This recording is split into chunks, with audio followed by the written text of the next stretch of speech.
Good afternoon and welcome to Rialto Unified School District regular meeting of the Board of Education, June 25th, 2025 at the Dr. John Casaluna Educational Center, 182 East Walnut Avenue, Rialto, California. Any person who requires disability-related accommodations or modification, including auxiliary aids and service, in order to participate in the board meeting should contact superintendent or designee in writing. Call to order at 5:30, open session. Okay. As provided by law, the following items are discussion for and consideration at the closed session of the board meeting. Public employee employment dismissal, discipline, release, reassignment of employees, Government Code Section 54957, student expulsions, reinstatement, expulsion, enrollment, conference with labor negotiators, agency designated representative, Dr. Judy White, interim superintendent, lead personnel agent, Rhonda Kramer, Ms. Roxanne Dominguez, Mr. Armando Urgitega, personnel services, employee organization, California School Employees Association, Chapter 203, CSEA, Rialto Education Association, REA, Communication Workers of America, CWA. Pursuant to Government Code Section 54956.9D and/or D3, conference with legal counsel, anticipated litigation, significant exposure litigation, number of potential claim 1, conference with labor negotiator, Government Code Section 54957.6, agency designated representative board president, Dr. Stephanie Lewis, unrepresented employee, deputy superintendent, associate superintendent of business services, associate superintendent of education services, and associate superintendent of human resource.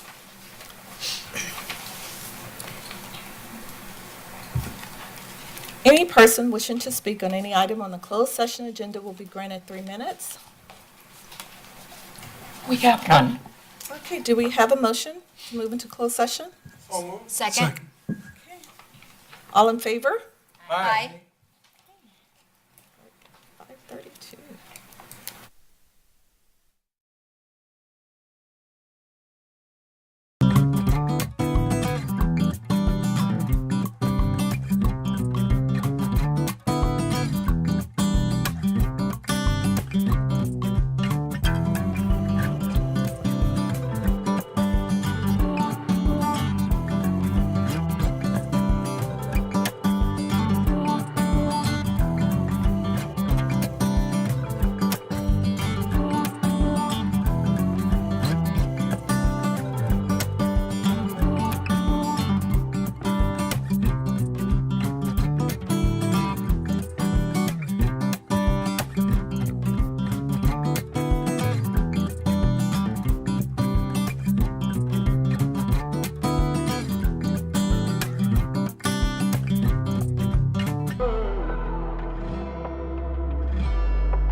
All right, welcome back.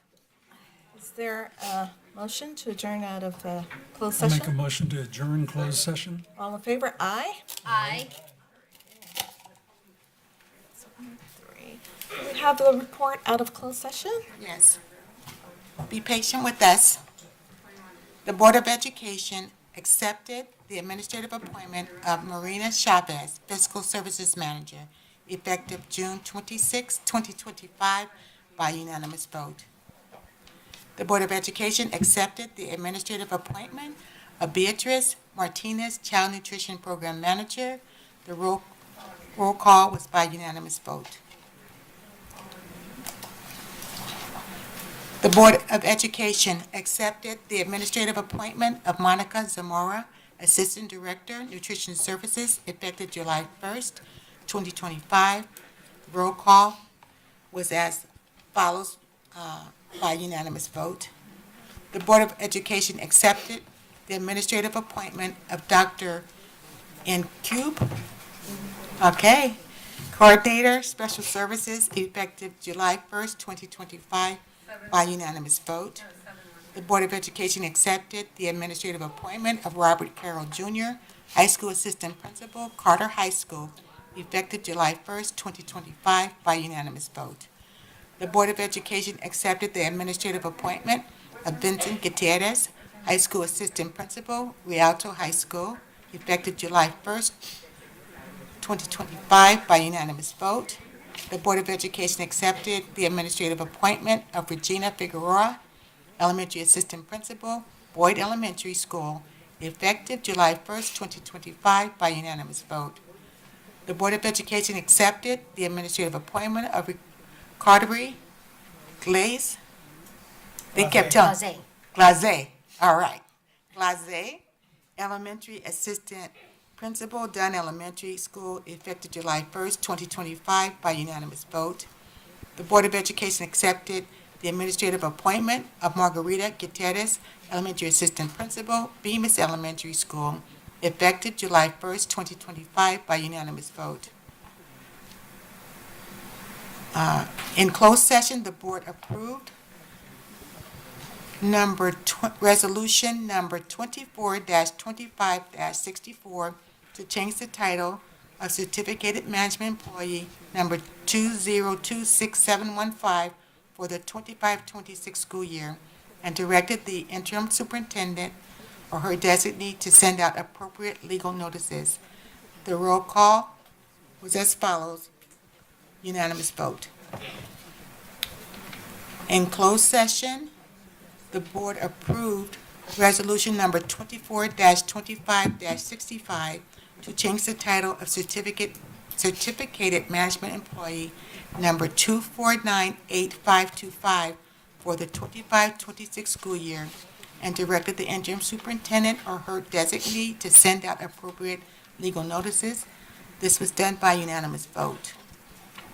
The Board of Education accepted the request for an unpaid leave of absence for classified employee number 2045435 from August 25th, 2025 through December 5th, 2025. The roll call was as follows, unanimous vote. That concludes the report. Thank you. I'd like to welcome Mr. Jacob James, 2025. I graduate to lead us in the Pledge of Allegiance. Please stand.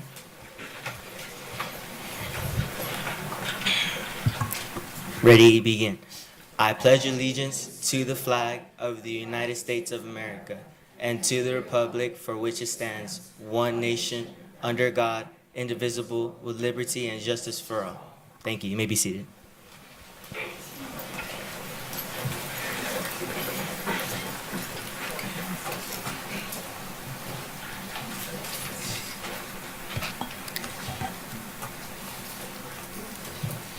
So adoption of the agenda. The following items will be pulled or corrected from tonight's agenda. Item E 3.9 is approve a renewal agreement with Practical Medical Education Agency Billing Option Program. Item E 3.15, approve a renewal agreement with Deaf and Hard of Hearing Education Solution. And we have a correction on item E 3.40, approve an agreement with CAS. The term of the agreement should be read effectively July the 1st, 2025 through June 30th, 2026. Is there a motion? So, I'll make a motion to adopt the agenda we have as Yes. amended. second it. You were talking about the consent. We can Right. pull them at the, Yeah. Yeah, we can pull, yeah, consent. Okay, all in favor, say aye. Aye. Now we have a presentation, B1, Teach Rialto CTE, Face Student Check presentation. Presentation is by Agent of Science Career Programs, Juanita Chang, and Agent of Community Strategic Partner and Kaiser Permanente Representative, Mr. Joseph William. good evening, good evening, good evening, good evening, Board President Lewis, Superintendent White, Dr. White, and members of the board and viewing audience. I'm Joseph Williams, Agent for Community Partnerships, and I have Good evening. My name is Juanita Chan Roden. I'm the agent for science and career programs. And then we also have our community partners with us, Miss Martha Valencia and Daniel Ince from Kaiser Permanente. And I'm going to read from my notes so I can stay on track and say what I plan to say. And so it's an honor to be here and celebrate something that's transformational. This is not just about meeting a grant deliverable. This is about fulfilling a promise that have been made to young people. So tonight we have, I believe it's 13 of the 17 extraordinary Eisenhower, you all are graduating, right? They're graduates. They're already graduating. And so let's give them a hand for that. That's big. And working, myself and Juanita Business Services and a range of folks have pulled together to be able to provide opportunities for 100 hours of paid work-based learning. And so they've completed 30 hours of community service and 70 hours of paid work-based learning. And because of the support that we have from Kaiser Permanente, each one of them will receive a check today for $1,411.76. And so this is more than just a paycheck. It's a symbol that their time, their labor, and their futures matter. And I won't go into what they actually do. Ms. Chan will talk about that. So one of the goals, and I've been working with a statewide network that is aiming at trying to ensure that every high school senior that's in a career pathway leaves high school with at least 100 hours of paid work experience. And Kaiser's been allowing us through their partnership to pilot this for the last 2 years. And our hope is to get this sustained in the district. And so this is the second year of the pilot. Last year we had a group of students, so this is the second time. And because of support from business services, we actually have checks that you will give today, and so we're excited about that. And then I'll turn this over to Ms. Chan. Oh, last thing, my first job as a student, elementary school, I was 15 years old, in the old JTPA program, the Job Training Partnership Act program, Camden, New Jersey, in an elementary school, and that really helped me understand the value of work and what work ethic was like, and what it means to strive and earn for your labor. And so when we can provide these kind of opportunities for students, we believe that their success factors after high schools are going to be drastically increased. And so Ms. Chan will talk about what they actually achieved, the experience that they receive, and we just would like the opportunity to be able to expand these opportunities in other sectors and just open it up to more students. So thank you for the opportunity tonight. Good evening. We are super proud of our students here, our scholars. All of them are CTE completers, which means that they had to do at least 300 hours inside of the CTE program. They had to pass that course with an A or a B. So CTE completers, if you earn a C or higher, you're a completer. But these students earned A's or B's in both of those courses for both semesters, both years. So good on you. Like Mr. Williams said, they did 70 hours of work-based learning, 30 hours of community service. They had to pass some precision exams. That's our certification body, our third-party certification body. They also went through first aid and CPR certification, so they all have their first aid and CPR. They went through mandated reporter training because these students are on track for becoming educators, and we're really excited about that. So Teach Rialto, CTE, is all about creating pride of place and encouraging students to go off into the world, get their education, and then come back to the community. I heard so many stories about how these students touch the lives of the students at Morgan Elementary School, at all these different elementary schools, and in particular, when it came to literacy and really helping us to support literacy and helping us to support our numeracy efforts. So we're super proud of all of their efforts, and like Mr. Williams said, this is only the beginning. So as we were going through, we have at least 3 students that are on their way to Cal State San Bernardino to continue this work. We have an additional 3 students that are on their way to UC Riverside to continue their work, one going to Cal State Fullerton, and others going to both Valley College and Chaffey College. Yay. So if we can give our kids a big round of applause, their efforts have been seen, and we want to recognize them this evening. So without further ado, I'm going to pass it over. Before we turn it over to Kaiser, I just want to say something about the partnership. It's not just funding that they provide for us. This is a real true partnership. They provide us with technical assistance. So we have access to a national consultant that's worked with us on thinking through our methodology, thinking through how some of our schools could be recognized for this Thriving Schools National Award. I believe we had 8 schools that applied, and the technical assistance was really designed to increase our capacity to engage in this type of work. And so we super appreciate the time and commitment and the investment. The dollars are important. Of course, please keep the dollars coming. But the professional development and the coming to our events and just supporting our work is like really critical. And so we just really appreciate you. And so I'm gonna turn this over to Ms. Martha Valencia.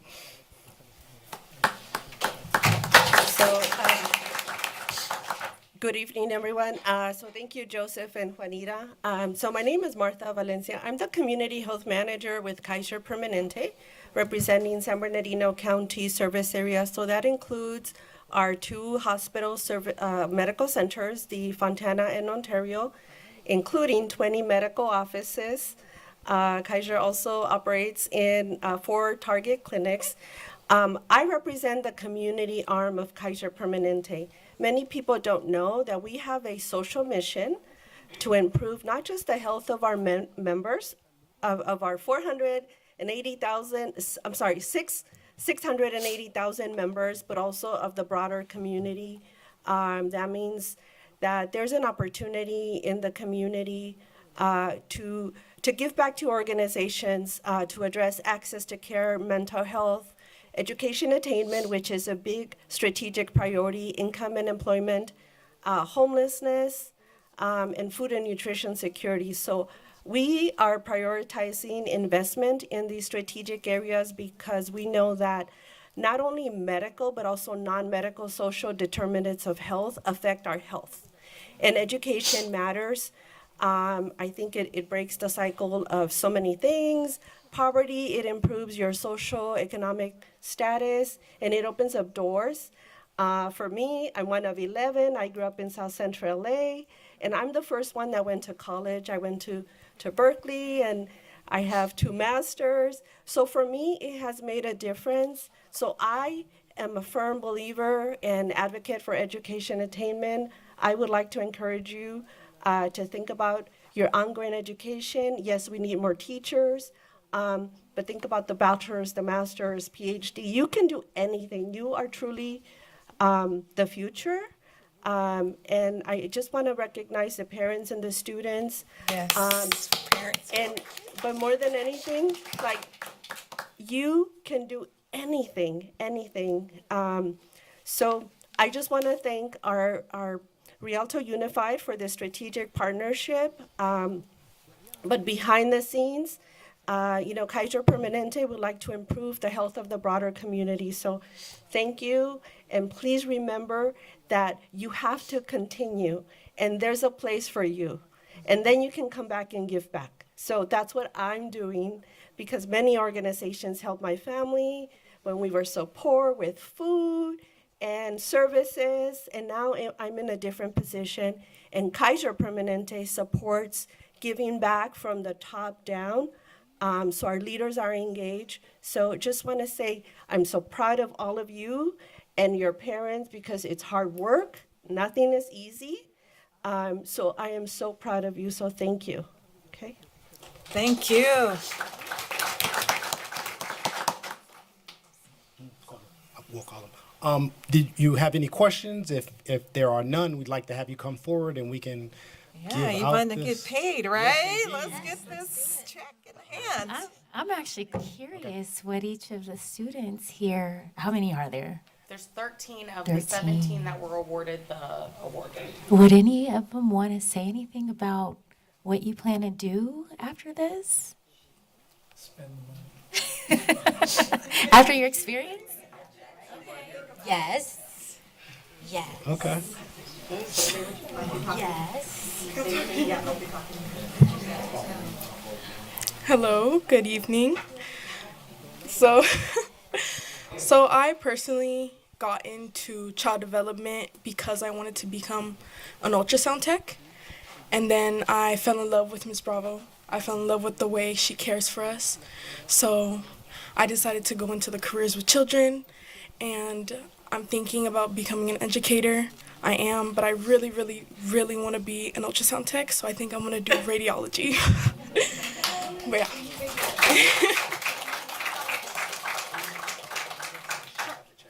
So as we're calling from the list, actually before we call from the list, I'm glad that the student had the opportunity to say something, because I think that the passion of the teacher is infectious. So we got Kaiser here, and that teacher is Mrs. Jessica Bravo. So can I just have her stand? So we can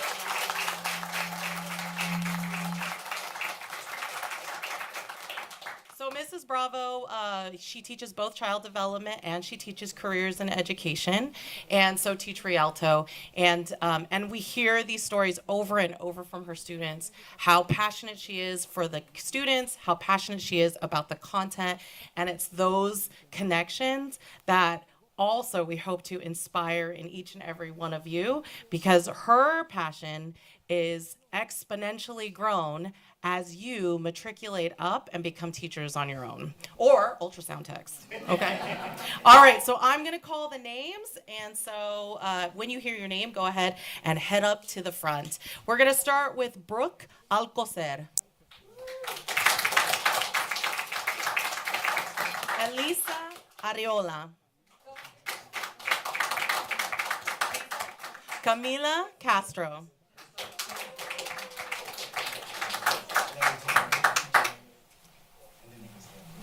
And stay up here, students, with Evelyn Mendez.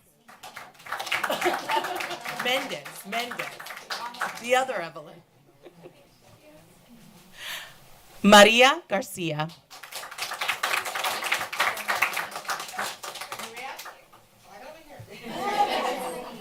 Leila Inzunza.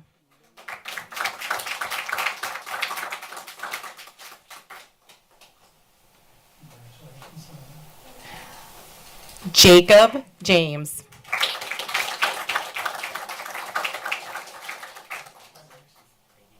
Magali Lopez.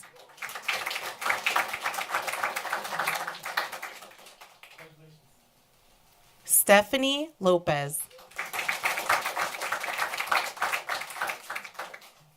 Brianna Marshall.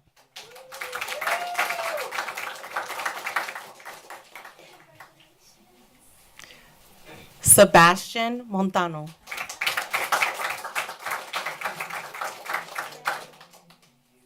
Kari Nelson.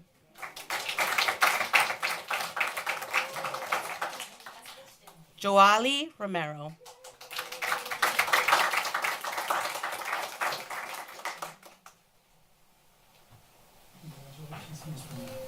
These are our 2025 Teach Rialto Kaiser Permanente Face Center Scholarship awardees.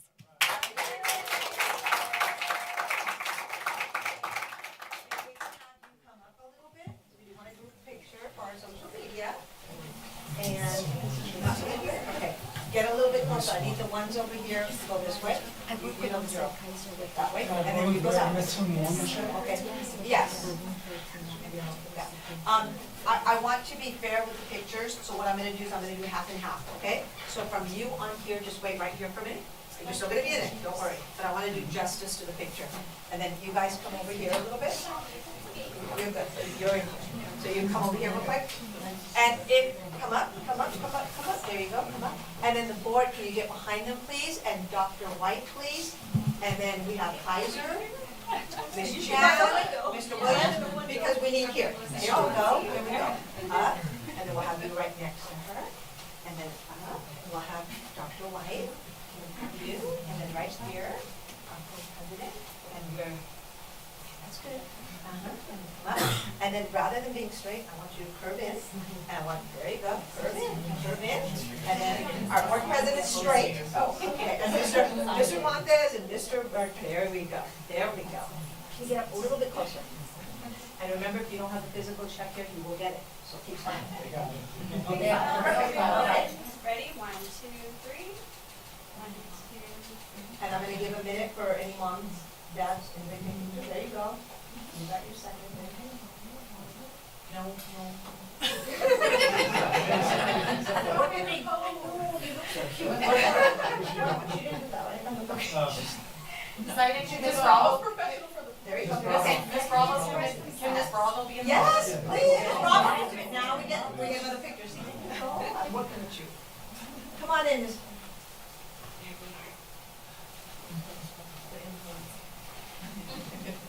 And then, there you go. And everybody look at Miss Ortiz. Okay, ready? 1, 2, 3. One more, 1, 2. Okay, the students over here, and then you students come on over. It's your turn. So if I can have just the students, Thank you. That way we do the pictures justice, everybody shows up. First and second year. Come on over, come on over. Live meeting. Okay, all right. Get a little bit closer, get a little bit closer. Okay, over here, so we can scoot in a little bit. Yeah, show those checks. We don't mind you showing those checks. Show your checks, and we cannot see Dr. White, and we cannot see Mr. Montez. There you go. We have up a little. There you go, Dr. White. I need to see you. Everybody is smiling. The black shirt. There we go. Big smiles. 1, 2, 3. Thank you. Thank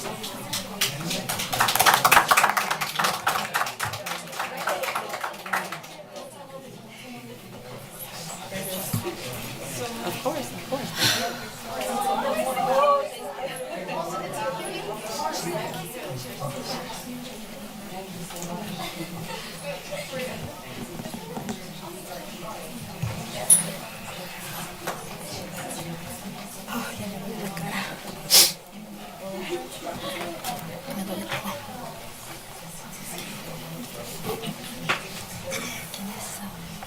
Next, we have our local, wasn't that amazing? Isn't that the- Yes, thank you, Kaiser. Local indicators for the California dashboard presentation.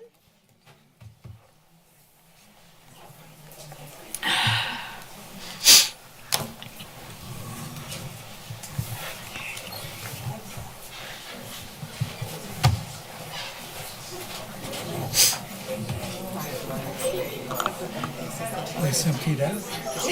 Bye, babes. Take care.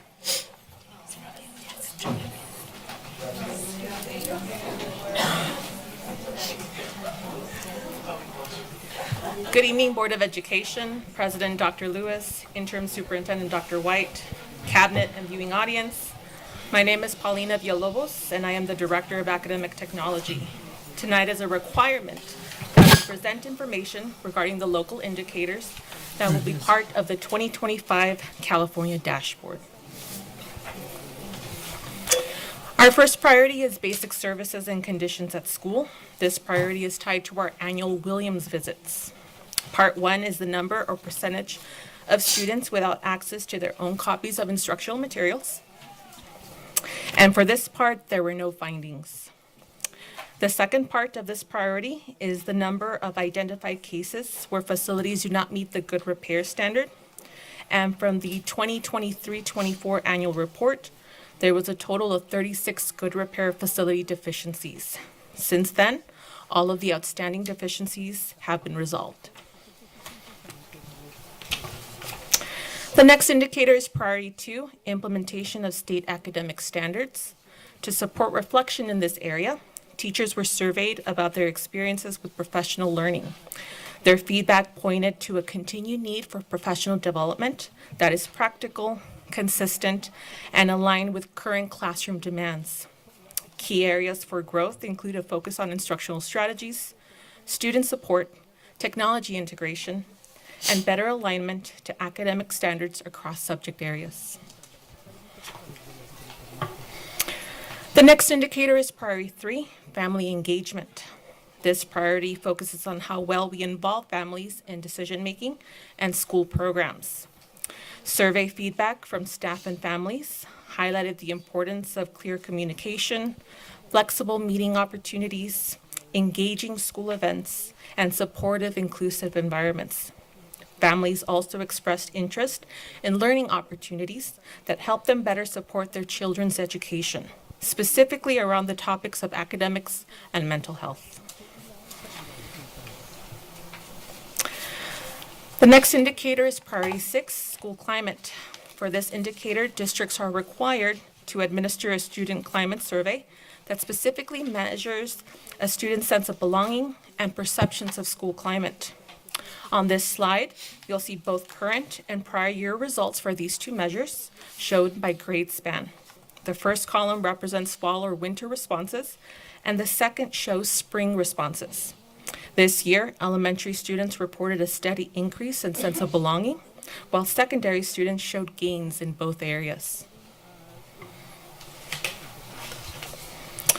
Our final indicator is priority 7, access to a broad course of study. Our graduation rate in the 23-24 school year remained strong at 92.2%, earning a green performance level on the California Dashboard. And our A through G completion rate of 52.7% exceeded both the county and state averages. Internal data points to English language arts as a key barrier to A through G completion.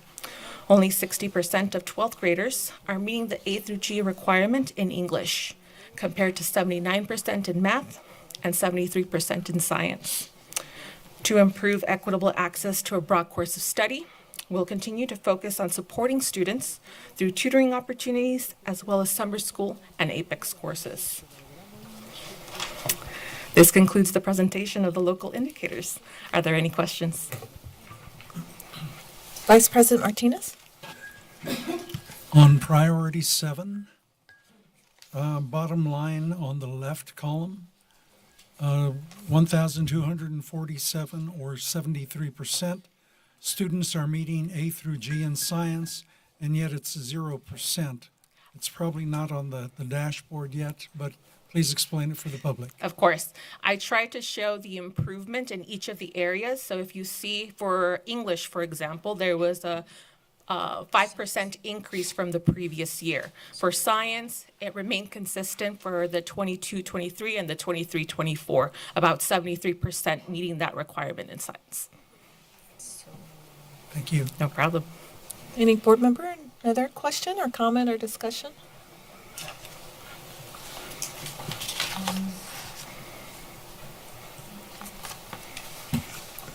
So, Board Member Williams, do you have? yes, priority 6, where when it comes to school climate, I noticed Can you that speak a little bit louder in the mouth?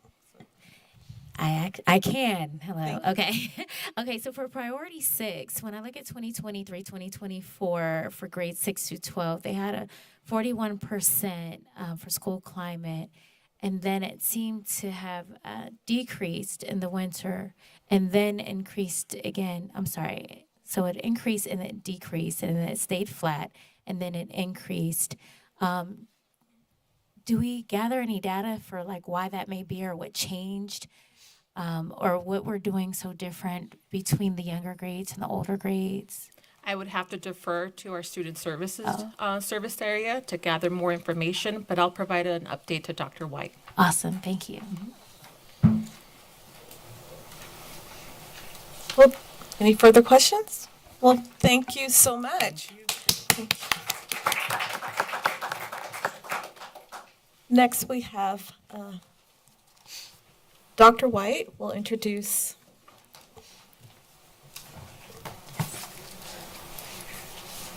I'm going to do this a little differently. We are so excited about this appointment. So in your agenda, you might see that there was to be a presentation from Mike Medina, consultant. That was actually a closed item agenda. But we would like to take this time to introduce our new officer for our school safety and security, Mr. Gustavo Pais. And I'm going to have him come on up. This is our new safety person.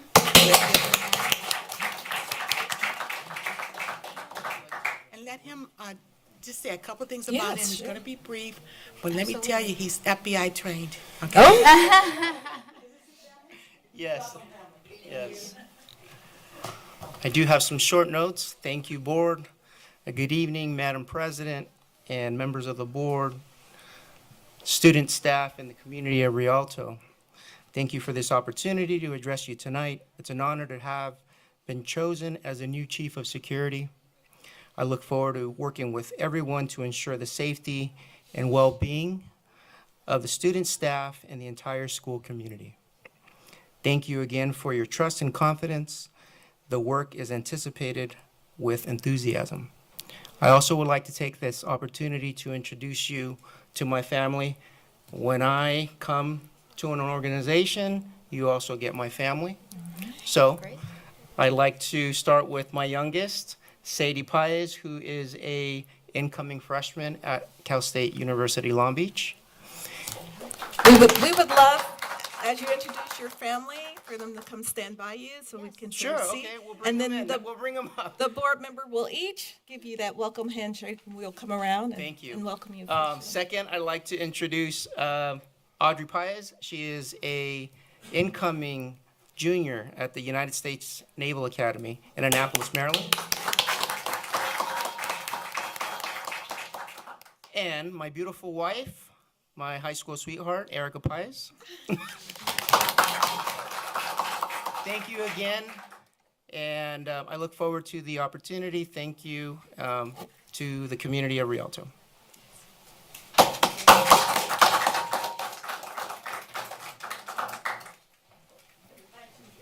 Okay. Yes. All right. Sounds good. Yeah, that'd be good. Thank you so much.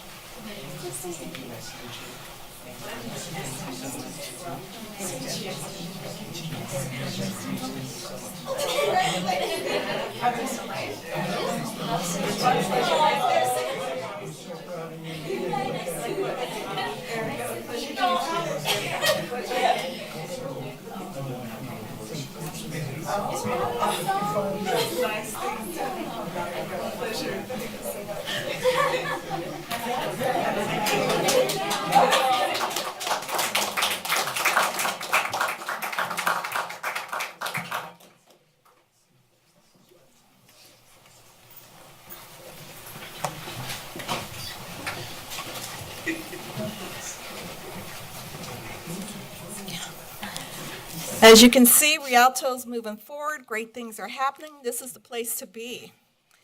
Next, we will have comments, public comments not on the agenda. We only have one comment, not on the agenda, And before that, I would like to read out one last report. The Board of Education accepted the administrative appointment of Margarita Guerrera, Elementary Assistant Principal, to Bemis Elementary School effective July 1st, 2025, and that was unanimous vote. Thank you. And the one item not on the agenda, we have Dr. Ed D'Souza. Is he present?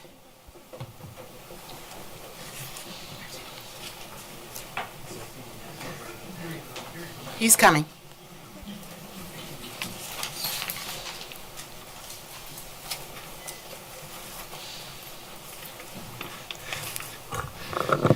Good evening, Board President Dr. Lewis, esteemed board members, Interim Superintendent Dr. White, and cabinet members.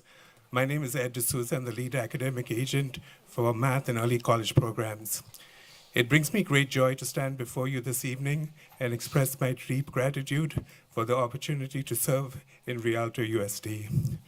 For over 40 years, I've had the privilege of working in this community, and I can honestly say that I've truly enjoyed the journey. I began my career here as a math and science teacher at Cope Junior High. It was junior high in those days. Later, I was invited to teach physics at Eisenhower High School. While at Eisenhower, besides teaching physics, believe it or not, I taught French and math, and I thoroughly enjoyed every minute of it. I was fortunate to be part of the Eisenhower staff when they became a national blue ribbon school, the only one in the district so far, but later on a California Distinguished School, the first secondary school in the district to get that distinction. Those were proud moments. Throughout my career, I have supported many incredible colleagues. I've had the support of many incredible colleagues, and I'd like to acknowledge just a few of them. Shalimar Hosley, Edna Herring, Irene Newton, Dottie Spence, and Mohammed Islam. I would also be remiss if I did not acknowledge former board member Wilma Carter, who has always championed for me. Mrs. Nancy O'Kelly, former board member, was my friend and mentor the first day I started in this district because she was the department head at Cove Middle School. She was the one who helped me to become a successful teacher and was a close friend for these years. Naming names can be risky, and I always fear if I forgot someone, but those individuals played key roles in opening doors for me as I transitioned into administration. I'm deeply grateful for their support and belief in me. I've always considered myself to be a proud champion of Rialto Unified. The district changed the course of my life and the life of my family. Because Rialto hired me, I was able to bring my parents here from Calcutta, India, to spend their retirement years with me. I was also able to support my brother through graduate school. The district didn't just employ me, it uplifted the whole family. That's the kind of impact Rialto Unified can have. I'm also deeply grateful to the students and families of this community. Many of my former students are now adults who work as administrators, teachers, and classified staff in the district, and I still see them as my students. It is a blessing living in Rialto, as I'm always helped by my former students, many who still live in Rialto and have their children going to our schools, and I always feel blessed by the journey we've shared. Of course, it's hard to say goodbye, but as I like to say, even if the Pope dies, they have a replacement. So who am I to think I'm indispensable? I would rather leave when I'm vertical than when I'm horizontal. Little math joke there. I want to leave you with the Rialto has a heart. It really hurts me when people come here and speak critically of our schools. I hope they remember the positive things that happened in our schools and districts.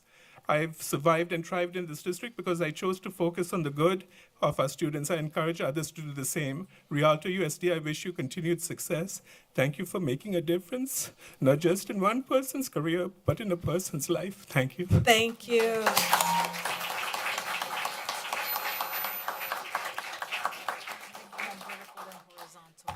Public comments on the agenda. Any person wishing to speak on any items on the agenda will be granted 3 minutes. We have one speaker, Tobin Brinker.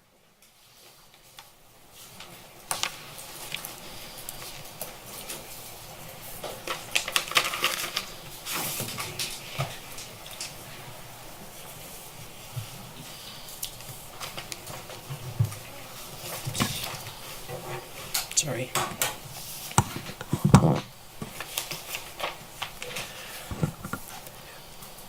Item F23, the budget. Let's talk about the budget. Once again, we're being asked to accept a projection of a massive deficit, this time to the tune of $60 million. And once again, I'm here to say I don't buy it, because we've seen this play before. Every year for the last decade, with one lone exception, this district has projected eye-popping deficits, and every year the deficits fail to materialize. Instead, you close the books with a surplus so large that it borders on the absurd. That's how we arrived at the current number, nearly $200 million in reserve. We were told 2 weeks ago that that's about 39% of the total budget. And let's be clear, that 39% reserve wasn't built on fiscal discipline alone. It was built on the backs of district employees. Those employees have endured year after year of belt tightening based on phantom deficits. We've heard warnings about layoffs. We've heard lectures about how great our health benefits are, as though those benefits could pay our rent or put food on our table. We've watched surrounding districts pass us up in compensation, while this district quietly built the largest rainy day fund in its history on the backs of the people who work here. And now you're asking us to believe this year's different. Let's start with revenue. Over the last decade, this district has underestimated revenue by an average of $25 million per year. Always in one direction, always underestimating. The year just ending was underestimated by $15 million. The year before that was $16 million. On the expenditure side, it's more of the same, just in reverse. You overproject. Take salaries and benefits. After the retirement incentives and the decision not to replace many of those positions, there will be real savings, likely around $10 million. Yet that reality is not reflected in the budget. Look at books and supplies. For 2 years running, the district projected $75 million annually, but the actual spending was closer to $25 million. This budget brought the estimate down to $36 million. That's progress, but we estimate the real number will actually come in around $25 to $30 million. There's about $6 to $12 million of savings there. And then there's the service and operating expenses. This category has exploded. The projection is for $66 million this year. 2 years ago, it was closer to $50 million, and that's where it should be. That's where it needs to return to. We estimate $15 million of potential savings. Consultants and outside contracts should be examined with a fine-tooth comb. In fact, some of them are on tonight's agenda, and we flagged those for you. I'll give you that shortly. Add it all up, revenue that's higher than predicted, spending that's lower than budgeted, and what you get is not $60 million deficit. You get a budget that's close to balanced, maybe even better than that, which is exactly what's happened year over year for the last 10 years. If this district is ever going to build trust, we're going to have to ask our employees and families to join us in bold transformational work. But we have to stop playing budget games, and we have to start telling the truth. Rialto is not in budget crisis. We have large reserves, and the unions are willing to work with you. Thank you. Thank you. Can you give that to the board members? Okay. Next, we have comments for Association of Executive Board Members. REA, Rialto Education Association.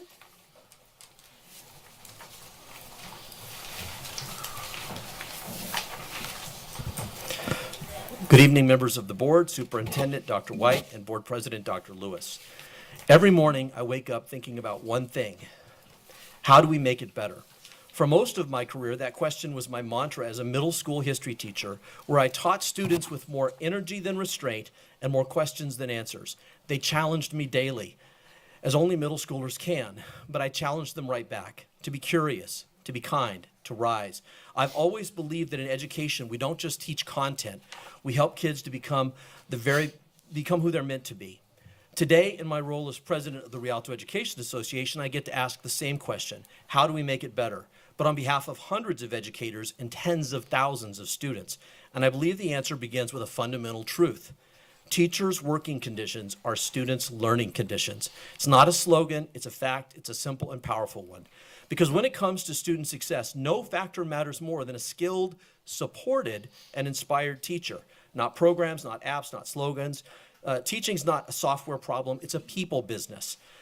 And what matters most is the relationship between a child and the adult who refuses to give up on them. Let me tell you something else that's true. Every teacher I know is already doing more than their share.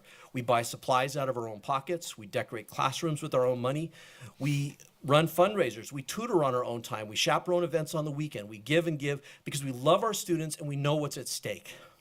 And still, 70% of our students are reading below grade level. That statistic should stop us in our tracks. I'm not saying this to assign blame, but to demand better for them, for all of us, because reading is not just another subject. It is the skill that unlocks all the others. And if we're serious about preparing our students for the world, then we must be equally serious about ensuring that they can read it. Over the last 25 years that I've worked in this district, we've tried dozens of programs: Accelerated Reader, Explicit Direct Instruction, SEDAI, 6+1 Traits of Writing, Steve Dunn, PLCs. We've trained, we've implemented, we've adapted, and often, just as we started to see results, the program changed. A new administrator, a new direction, a new strategy, but rarely a sustained commitment, and never a full court press to bring parents into the process as real partners. We never handed them the tools at home. We never invited them into the work with us, not meaningfully. That's how we got here. And it's not just one thing, it's everything, and it's time to do it differently. We need a goal, a bold one. Let's flip the numbers. Let's go from 70% of students below grade level in reading to 70% at or above. Let's do what great districts do. Let's set high expectations and work relentlessly to meet them together. That means investing in people. When the district eliminated 38 reading specialist positions, it was devastating. Restoring 10 of those positions was a step, but only a step. We now have 29 reading specialists and 28 former reading specialists that have been reassigned back to the classroom. That's still a 50% cut in reading specialists. REA is ready to lead on this. We've already secured a partnership with the Inland Empire Children's Book Project to provide a free book to every elementary student in Rialto in this upcoming school year. Our teachers will work at every grade level to help identify the students who need help and find ways to support them. But we cannot and will not do it alone. We need the district to meet us in this effort. We need families to be a part of it, reading to their children, building home libraries, and fostering a culture that reveres learning. And yes, we need this board to acknowledge that fair pay is a prerequisite for progress. Because here's what else is true. Our educators have fallen behind. Year after year, we were told the district couldn't afford to invest in us, that the budget showed deficits, that giving teachers more would lead to layoffs, that we should be grateful for our health benefits that don't pay for our rent or put food on our table. Meanwhile, this district quietly built up a $200 million in reserves, 39% of the budget, well above the state's recommended 3%, which would be about $15 million. If we're going to make Rialto a truly exceptional school district, it won't be with empty platitudes or shifting priorities. It'll take courage, honesty, and a clear-eyed look at the reality of our test scores and our budgets, and a shared commitment to rise together. Raise reading, raise expectations, raise teacher pay, do it all, do it boldly, because we owe our students nothing less than everything we've got. Thank you. Thank you. Next, we have California School Employee Association, CSEA.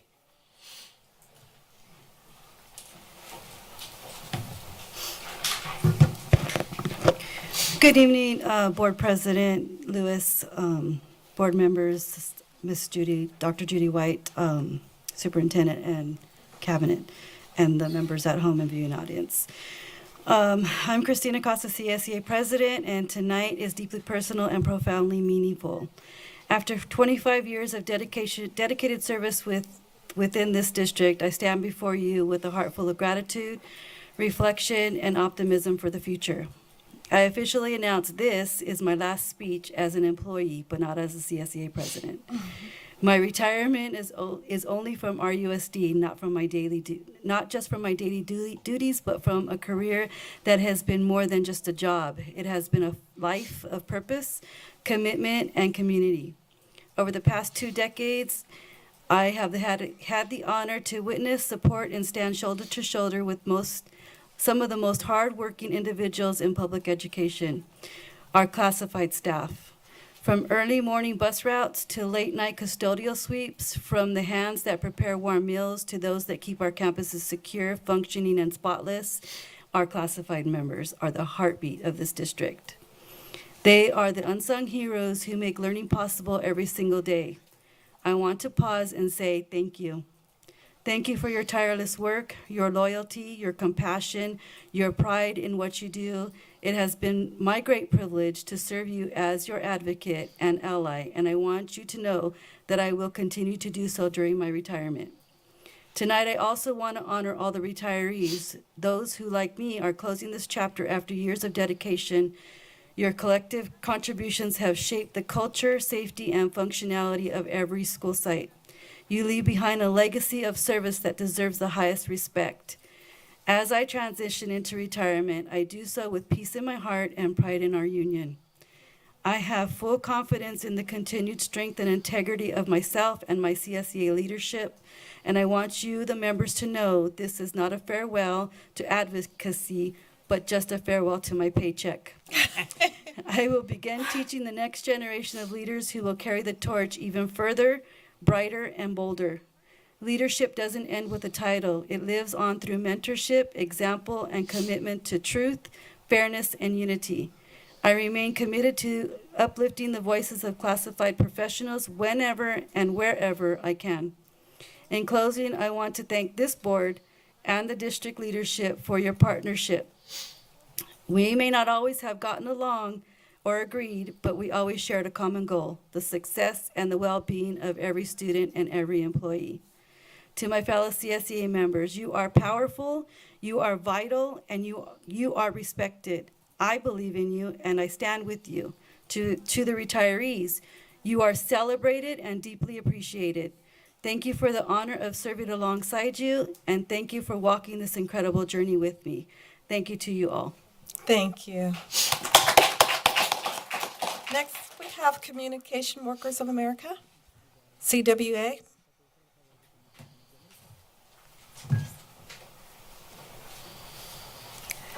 Rialto School Managers Association, RSMA.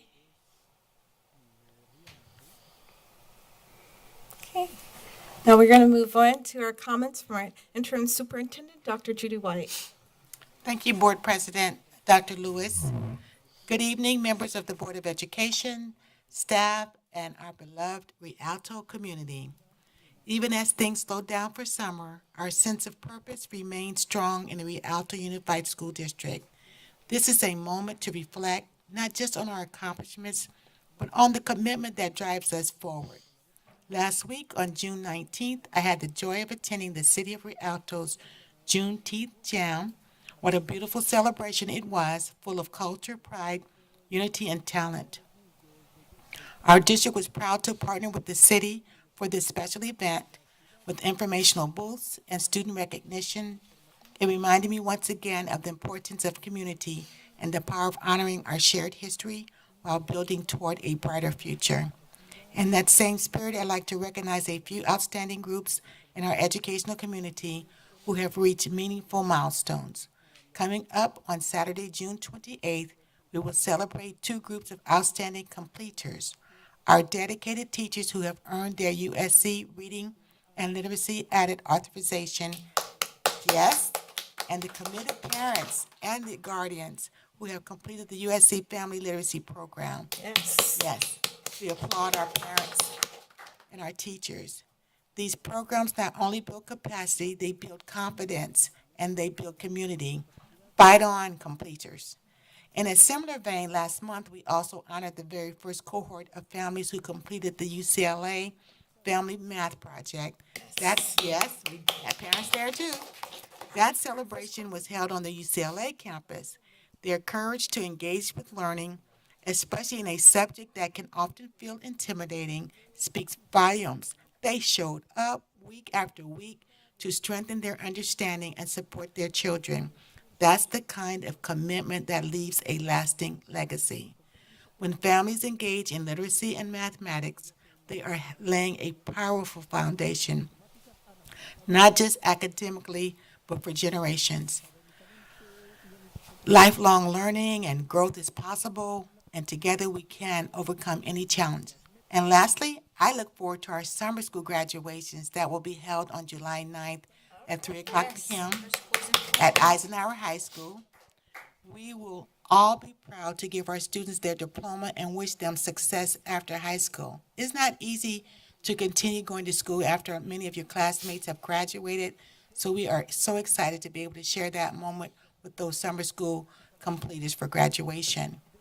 And as we enter July, I want to thank all the Rialto families. I am so excited that if you heard us make the announcements for appointments, so many people will be promoted within our district and also coming to our district just to have the most wonderful 25 and 26 school year.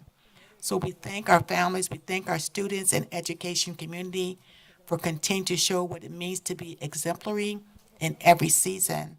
So our word for tonight is commitment. And Abraham Lincoln said, commitment is what transforms a promise into reality. And we are committed. Thank you. Thank you. Next, we have Board Member Williams. I just wanted to say again, congratulations to those CTE scholarship recipients. It warms my heart to know that they've already been able to reach back to our younger students to show them their own possibilities. Thank you to our community partner, Kaiser Permanente, for uplifting and investing in our students. It's pretty cool to know that, our district pays for health insurance to a company that gives back to our students in our community. So that's pretty cool. And I look forward to, even more community partners doing the same. I know we have some, and thank you to all those that pour back into this community. I am also one of those graduates this weekend for the USD Literacy Program. So I am very excited about that and just so proud of this district for offering those kind of opportunities to parents. I had an opportunity to attend the Footsteps to Freedom tour with educators and administrators from Riverside County and Sonoma County, and I believe there were even someone from National Geographic there. And it was an extremely impactful and amazing experience, not just for me, but everyone there. And I heard history teachers say, "What, I didn't know that," or, "This is going to change the way that I teach." And just to know that we have people who are willing to open their minds and to not just appreciate history, but just to learn more about themselves through the history, more about what's currently going on and how to look back to improve our future. I haven't completely digested everything because I just got back last night, but just to see how people came in, how they came in and how they left the tour was just, it's amazing. I'm just so happy that there's a population of students out there whose lives will change as a result of people who cared enough to learn things that are hard to face, things that are hard to hear. And it's just not about, it's not just about the Underground Railroad or slavery or those things. It's about consideration for everything humane and laying foundation for a better future. So anyway, I can go on and on and on, but I don't have time to do that tonight. So I'm just glad that we're a district that believes in that kind of thing. Thank you. Thank you. Next, we have Board Member Dominguez. Thank you. Excuse me. Thank you, President Lewis. So as we're turning a new leaf, I am glad that Dr. White said about the word commitment. Commitment is a big word, and we are committed. With us appointing all of these new staff members, we are going just to be starting the new year. Summertime is when the bees are at work. We are the bees. We are working hard. We are gearing up, and we're getting ready for this new school year. We have many events coming up. Principals are starting to get their team together. Teachers are starting to relax and get their minds together and get their classrooms together and just recharging for this new school year. You know, my one of the biggest events for the start of the year is, okay, how are we going to welcome our scholars? what school is going to have the biggest event and what school is going to have the biggest welcome for our students. It's always posted and it's always, I think I'm going to be calling out some students, some schools, but I think Morris and Morris is it, what's his name? The Mustangs, what's that school? Morgan have some of the biggest, and Warner have some of the biggest welcoming. So, I do expect to see great things from all of our schools, but we all have our welcomings for our students. So I do want to thank all of our staff members that are recharging this summer and getting and gearing up. I am also excited to see our Latin Hispanic Heritage Month. I do hope that this year we are not partnering with our city because we have multiple parents that want to have this opportunity. Latin America is a time. Hispanic Heritage is a time to teach. It's a time to learn. Hispanic is not Mexican. Hispanic is multiple different platforms. It is a time to teach them about different cultures, about different ethnicities. Did you guys know that Spain is part of Latin America? Not many people know that. So this is a time to teach our scholars, to expand our knowledge, to teach them about the broad perspective of ethnicity. To end, and also I do want to congratulate Mrs. Williams in regards to her graduating the USC. She's going to be part of the 3 Fight On graduates. So we're going to be congratulating her. But I do want to end with a statement. In the last couple months, fear has been put in our community unjustifiably due to what we have known as the ICE raids. I have seen the hurt from these raids on social media. Given that social media, and I have received multiple calls and text messages from community members. Given that the ICE enforcement action is now possible at businesses, parks, homes, from where we have witnessed at schools, especially in the LA and Orange counties. Please understand that as an immigrant child of legal residents, I am still disheartened at what I am observing in our neighborhoods today.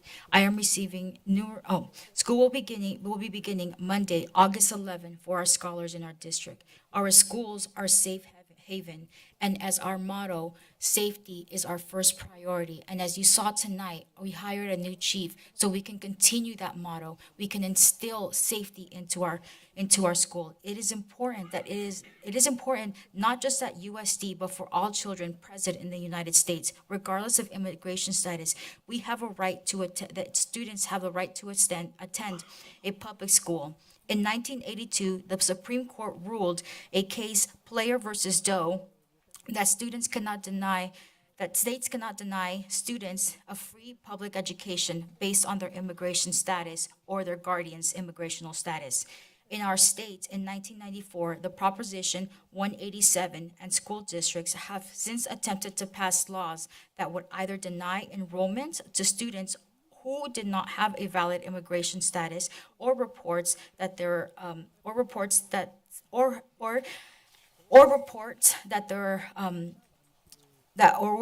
report what their immigration status would be.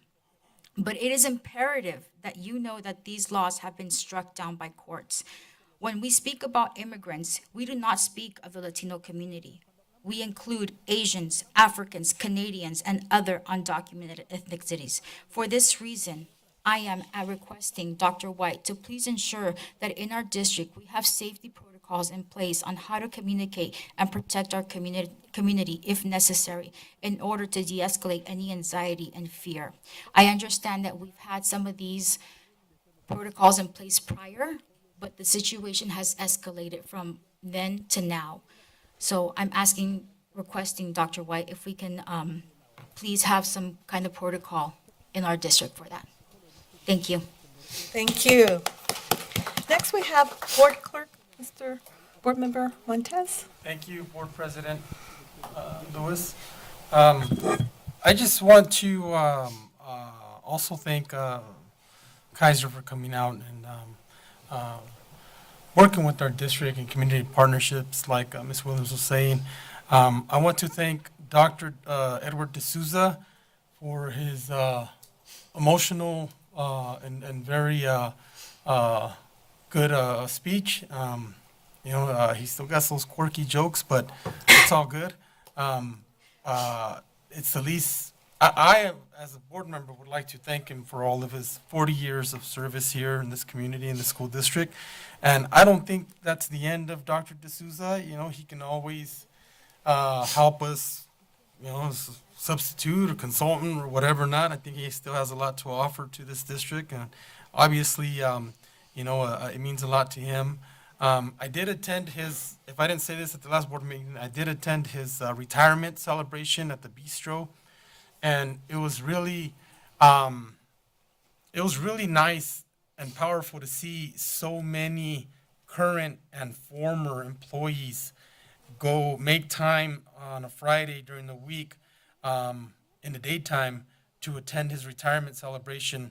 And people from all departments, people from all backgrounds, who went to celebrate with him his retirement. It just shows, and it was a packed house, it just shows the magnitude of the impact that he's made in this district and in this community. So thank you, Dr. D'Souza, for everything as well. And I do want to make a correction. Spain is not a part of Latin America, it's a part of Europe. But culturally and linguistically, obviously, it shares a lot with Latin America, besides the fact that it colonized a lot of the Americas. But yeah, it's part of Europe. And last but not least, I want to just send a message out to everybody in the district and in the community. We're doing a lot of good things. We're working hard. I want to thank Dr. Judy White for all of her hard work. I want to thank this board for working together as much as possible, whenever possible. I think everybody wants what's best for this district, our students, our parents, our staff, and the community. So thank you all. Again, that's all I have. Thank you. Next, we have Board Member Vice President, Mr. Joseph Martinez. Thank you, President Lewis. I just wanted to thank everyone for their hard work. Remind them to keep in mind those who are still working right now during summer school, and buses are still running, teachers are still working, parents are still worried about their kids. It really doesn't change much for many of the people who are employed by Rialto, our staff family. So I just wanted to thank them specifically for hanging in there and doing the overage. And I want to think, when I think back, these are the ones who say, yeah, I'll do it. They're not the ones who say it's not my job.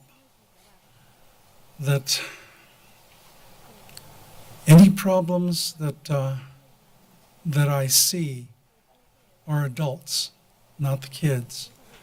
When I focus on the problems that adults have in the community and in Rialto Unified, that's because we're forgetting it's all about the kids, not the adults. Then the next thing that I'm waiting for, I was taught all the time that Tobin talks about the budgets then, budgets in the future, that they're not accurate. That's because a budget really is a snapshot in time. It isn't an accurate assessment. If that were true, you'd be able to tell me that the legislature has passed and accepted the governor's proposal. I don't think they have. I haven't heard that. Even if it had, that'd hold for a day. I'm not sure that the state even knows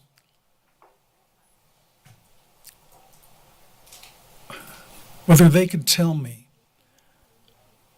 what the budget is today and tomorrow. It changes that quick. So we do the best we can with the funding that the state gives us. And please remember, it's all about the kids, not the adults. Madam President. Thank you, Vice President Martinez.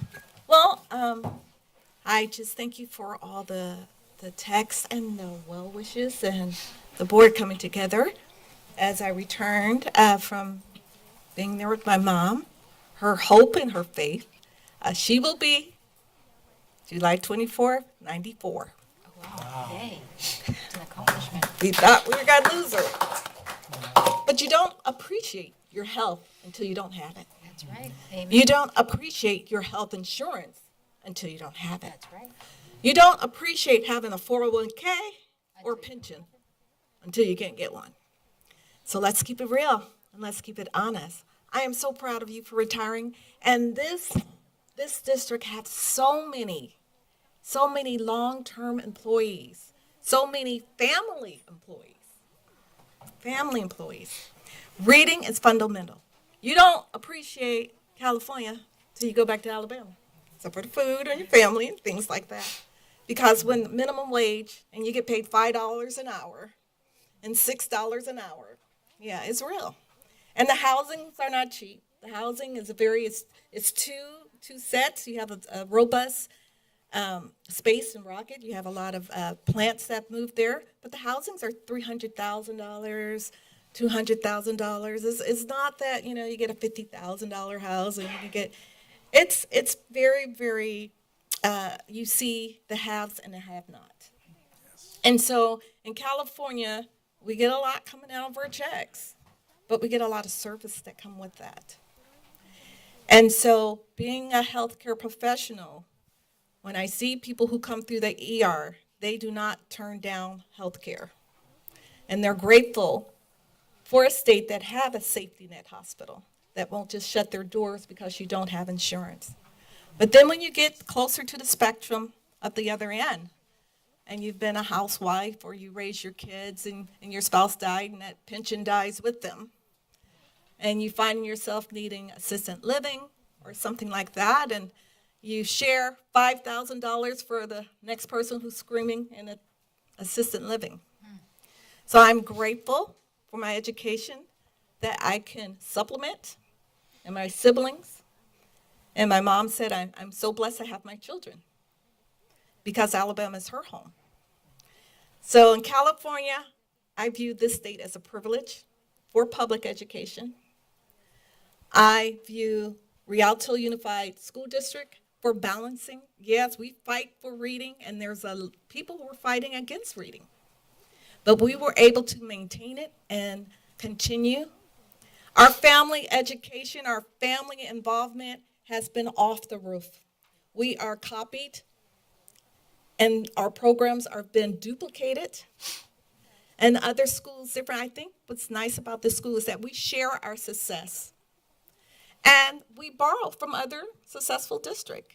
So when you're talking about the same student, we have to give and take, and we share, and we look, and we continue to change.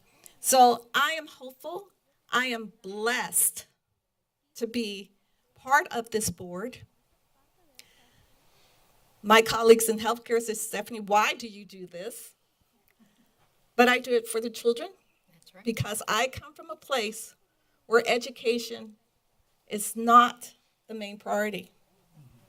And as our nation sort of changed to might not be the main priority, that we have to make it front and center. And not just giving the old church school and the Catholic school where they don't pay their teachers benefits at all, but being a district that we do benefits, we do professional development, we try to promote, and we sought out these contracts for consultants because we needed to plan for the future, but also be able to grow our own. And so I want to thank our administrative team, our cabinet, our teachers, the people who stepped in. And I'm looking at them right here, that they stepped up their game. And they have been mentored.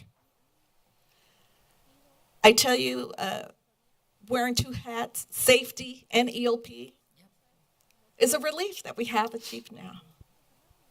I can't say your last name because I just came back from Alabama and, I was barely getting the Spanish slang being on this board, but, trying to bust your name out. Burciana. Burciaga. Burciana. I've seen you step up. You've stepped up, and we've watched you, and you have grown. And not they're on every department has stepped up because we had a leader, Dr. Judy White, that looked at the potential, saw what was need, and created. I'm going to mess up too. I'm going to ask my partner over here, person name is Ortiaga. I was almost getting Spanish, but I went back to Alabama for a week, and I can you all day long now. But in every department, our business, you stepped up your game, Ms. Romez. You stepped up your game, Dr. Gibbs. You stepped up your game. Rhonda, we're leaving you, but you're leaving us, but you stepped up. You stepped up because you had fresh eyes from the outside to validate who you were, but saw where you were struggling and sought help, not for replacement, but to grow. And that's our mentality. We're not leaving you to sink or swim. Oh, what's the Spanish name? Is there Smith or Williams? Oh. Perez. Okay, I should get that one. Thank you. Thank you so much for stepping up, putting on those two hats. We've witnessed, we've noticed, okay? And I can't be our media, okay? Joffrey stepped it up. But it came, we had to put that vision of someone from the outside that could look and mentor and create this space. I think probably in the next 5 years, all our top people will be a superintendent somewhere because they've known you've been shown the job, you've created in a positive. I was trying to think of your book, The High Road Leadership. He has a Bible called High Road Leadership too. I didn't realize that too. But we're taking the high roll, and when we take the high roll, the student is we're in a business of education. We're in a business of creating a foundation of trust, but acceptance of agree or not agree, but listening. But we had to make systems of productivity, and that's what we were lacking. We didn't have the systems, we didn't have the tools of someone else to follow. We can't keep the knowledge in your head and not put it on the paper for someone else to follow. So these are the roadmap that we have taken this opportunity to look out, look in, look up, and I see the difference, I see where we're driving, and when you go away and you come back, I appreciate with gratitude of where we are and where we're going. But everyone who stepped up, every department stepped up their game, they went full throttle. Our teachers, our letters, even people felt free to say what they thought needed to be corrected. And that's a freedom that was suppressed before. So I welcome that freedom from people who come up here and say their public comments, for the emails, writing, check out this. I've been wanting to discuss this. That means they're open. They're open, and we're listening, and we're trying to do, all these ed codes, we're trying to do the best. And this is where we're balancing the opportunity, not knowing what's going to come down the road, so you have to be prepared, but we're open, and I am so ready. So with gratitude, I want to thank you for, my rock over here that just stepped over while y'all didn't get out to 2 o'clock in the morning. I said, oh, thank you, Mama. Save me from that one. But I want to thank you for you guys staying here and getting it done, right? So let's move forward. We've sort of implemented a sort of sheet here so we can read off, that was confusing, consent calendar items. Okay, so all items on the consent calendar will be acted upon in one motion unless pulled by Board of Education members or the superintendent for individual action. When you pull, say the number loud and speak slowly so we can write it down on our list. Okay. I'd like to pull E13.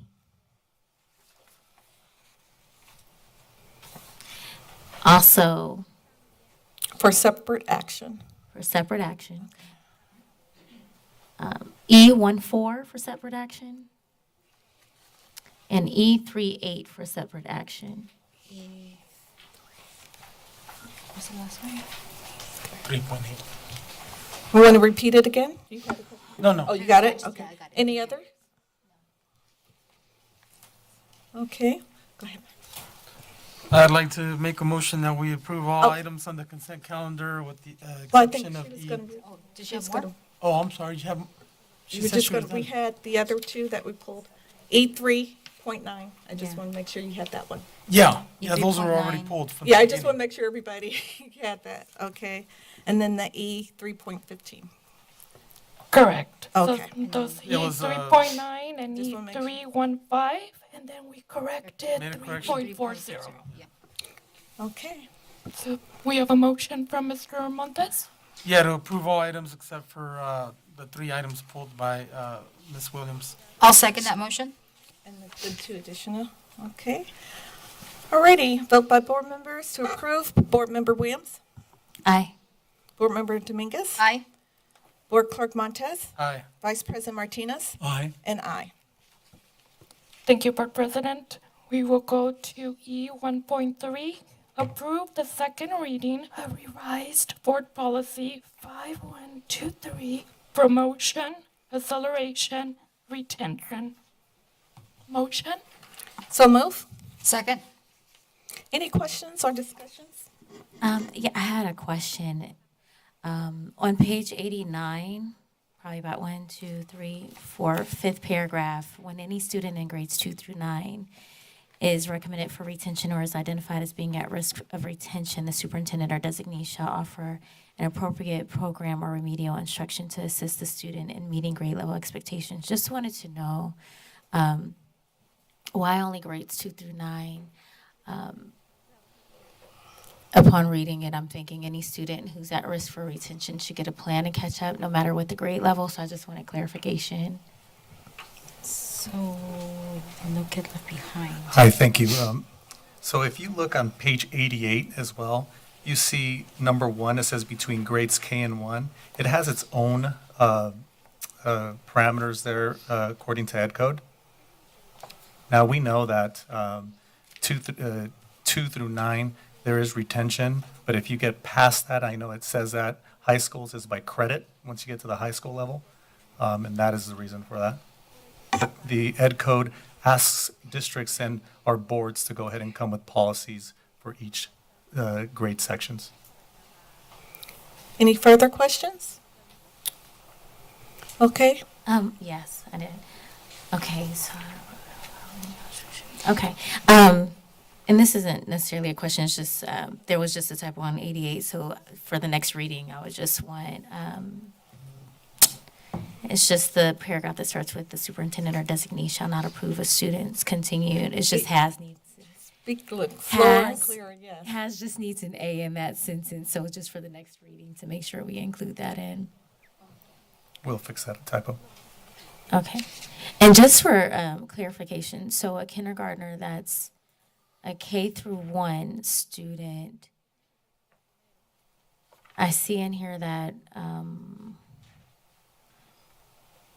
that we talk about what happens if a parent wants to continue that student, but they would also have a plan for catching up.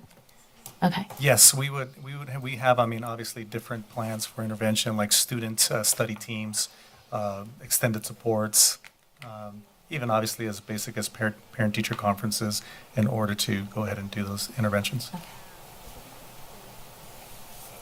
Okay, any further questions or discussions, comments? Grammarly? Okay. And I wanted to just clarify, the only reason I bring up typos is because we're an educational facility, so I just want to make sure that if we see something, we say something. Okay, but we get this a little bit earlier, right? Say it out loud. Okay. All right, so Board Member Williams? Yes, I would like to amend. We're voting on? Yes. Okay. Board Member Dominguez? Aye. Aye. Board Clerk Montez, Vice President Martinez? Aye. And aye. Okay, we move on to E1.4, Approve first reading of revised board policy 4040 and exhibit employee use of technology. So Motion. move. Second? Any questions or discussions? Yes, so I just had a recommended change just to the order of it that I have already given to staff. And so it still says the same thing, just in a different order to read easier. Not sure if you guys want to hear it or if you just want to see it when it comes back for the second reading. Whichever's quicker. Yeah, Probably it usually when it come comes back back. in red with the second reading, and so we can see it in our. Okay. So I wanted to approve it with those amendments. And it's just changing the order?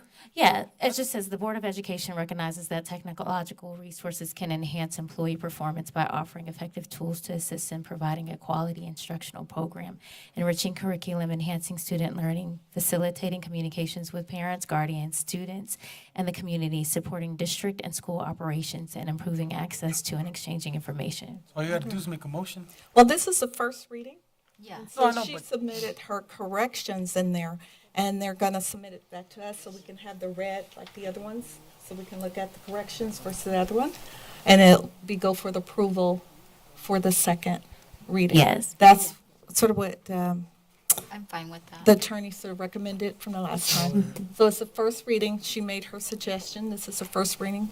And then the second reading, we'll have the correction with Board Member Williams. It's already submitted. So then when we get it back in our packet, we can see the red where the corrections was If for I the second. understand, we are voting on the amended. Right. Okay. I'll make a motion to vote on the amended I second that motion. E 1.4. All right, Board Member Williams, Aye. Board Member Dominguez, Aye. Board Clerk Montez, Aye. Vice President Martinez, Aye. and I. 3.8. Okay, we move on to E 3.8. Approve an amendment with footsteps to freedom. So move. Second? Okay. So for this one, Well, she was going to read it, and then we're going to go to the questions. Okay, so amend the contract with Footsteps to Freedom to add 2 additional principals to attend Footsteps to Freedom tour taking place July 8, 2025 at no cost to the district. Questions, discussion, Board Member Williams? so I would like to We amend have to this. take action? No, we're at the questions and discussion. Okay. I'd like to amend this item to authorize the registration fees, lodging, meals, and transportation for 5 additional Rialto Unified School District staff members, which includes 1 administrator, 3 therapeutic behaviors specialists, and 1 special services TOSA to attend 1 of the 3 Footsteps to Freedom tours, along with the Underground Railroad for a total of 8 days at an additional cost of $32,375 to the original cost of $77,000. From the original cost of $77,700 for a new contract amount of $110,775 and to be paid from the general fund. But I believe this group of 5, it will come out of the special services fund, not just the general fund. So your amendment is you would like to, so these are for the 2 that has the grant. You want to, your amendment is include 5 additional with the funding amount of how much? So it would be a total all amount of 32, I'm sorry. It Because would be a these two total of, are- These 2 are at no cost, so the 5 will be a total of how much? yeah, 32,375. It would add 32,375. Any questions or comment? Question. Vice President Who Martinez? are these principals? Do we know names yet? Let's put it that way. The grant was written for the 2 new principals at the elementary school, because we felt that they would be able to be exposed to some things to help the community that they serve. Understood, but if I heard right, I heard another 3 names. No, 5. The, So there's the five. Board Member Williams go ahead and repeat what you would like to? So it's 5 additional in addition to the 2 that we see currently on our agenda, and it'll be a total of 7. So there's 3 therapeutic behavior specialists, 1 special service, I'm sorry. It's 3 therapeutic behaviors, special services, TOSA, and 1 administrator. We do have the names if that's necessary. Are these all at one school site, or are they multiple school sites? They are from the Special Services Department. So they were chosen by Dr. Scott, volunteered to go on the Footsteps to Freedom, but it was initially pulled at the last board meeting. So if it's approved tonight, she'll be excited to hear that and go back to those 5 original members that were selected from her service area to attend this trip. Okay. So What with is the the total addition, cost? They're from the Special Services Department. I don't have a problem with approving it, but I just want to know why their names were not included instead of saying a total of 7 versus the 2. So I just want to know why they're being added late. Well, 2 Yeah. 2 received a grant. Okay. And so there is no cost. Correct. So this was written. Now, the 5 additional, we've already sent a total of what? What's the original? Who went on the? I don't have that in front of me. You have the information. Dr. Balagan, do you have the information? So it was 13 that was paid for who was sent. And then there was 2 additional with the grant, no funding. 2 grant. And then we So that leaves 11. put on, yeah. And so the 5, because during that time, there was a change. What was really thought about was the extra grant. So you don't just get a grant for 2, right? And then come back for the funding for 5. So I think we needed to have a little clarity because we had sent a good amount of staff. So this is where we want to amend and just getting the numbers. So I want to say that we have how many students? 25,000 students. So when we talk about sending 13 or sending someone from a special services area, that special services area is going to touch multiple sites, and we have been working really hard to see those students, see the students that have our IEPs, that have that don't necessarily follow the general course of study, that don't have the same experience matriculating through our schools. So having the service area go, I think, is extremely important because the lives that will be affected by them going, and during my comments, I did not completely get everything out.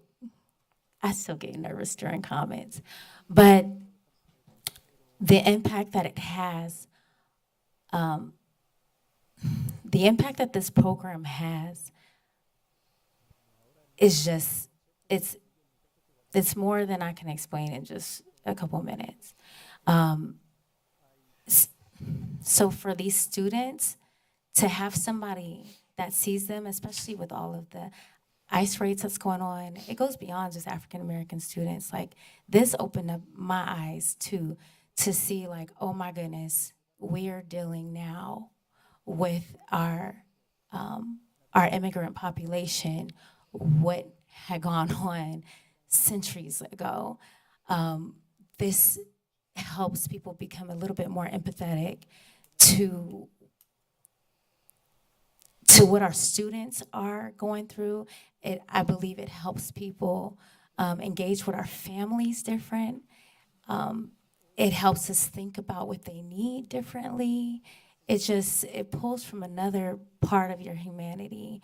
And so I think it's extremely impactful, especially with our relations with students right now, our Black and our brown students in our schools, and how much work we still have to do. No, I completely agree with you. I just wanted to know, especially how impactful this is for us, for our special education teachers and, our people, our workers that work with special ed. I just want to make sure why, if it's so important, why were they not added from the beginning? That's my big They doubt. were, but the item was pulled at the last meeting to change it so that it would only be these that are at no cost to the district. So originally, the item was on the agenda last meeting, but it then it was got pulled. pulled. Yeah. But then they were never added again? No. So I'm guessing it was to save money or because a certain number of staff already went. It's for this conversation that you're having. You're preaching to the choir. Yeah. Still got my Alabama in me. You're preaching to the choir. There you go. But there Amen. is all different sectors and all different good program.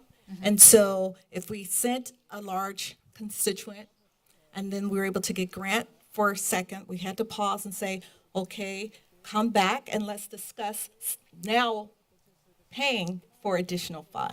So it was brought on purpose for this discussion for us to have so we can take that vote. So it's not like no one went. It was 12 went that was paid for, and then 2 additional, that was a grant funding. That's what we have here. And then the other one had the 5 with the cost. So we need to have this dialogue because I don't want to have something thinking that, oh, you're going to see 20 for this segment or this vendor, right? And not another vendor come and we can only have 7. So we needed to have this conversation. No, I to think. see. Yeah, no, Yeah, I think so- it's. I think the Footsteps to Freedom program, the tour is a wonderful opportunity. It's a wonderful experience for anybody who goes, and I think it'd be good for all board members, to Agreed. attend someday. I know every year we send people from the district. It's just that as much as we would like to send the entire district, all of our teachers, all of our administrators, all of our departments, we can't send everyone. We have to send a certain amount because we want to budget for other programs, we want to budget for other services.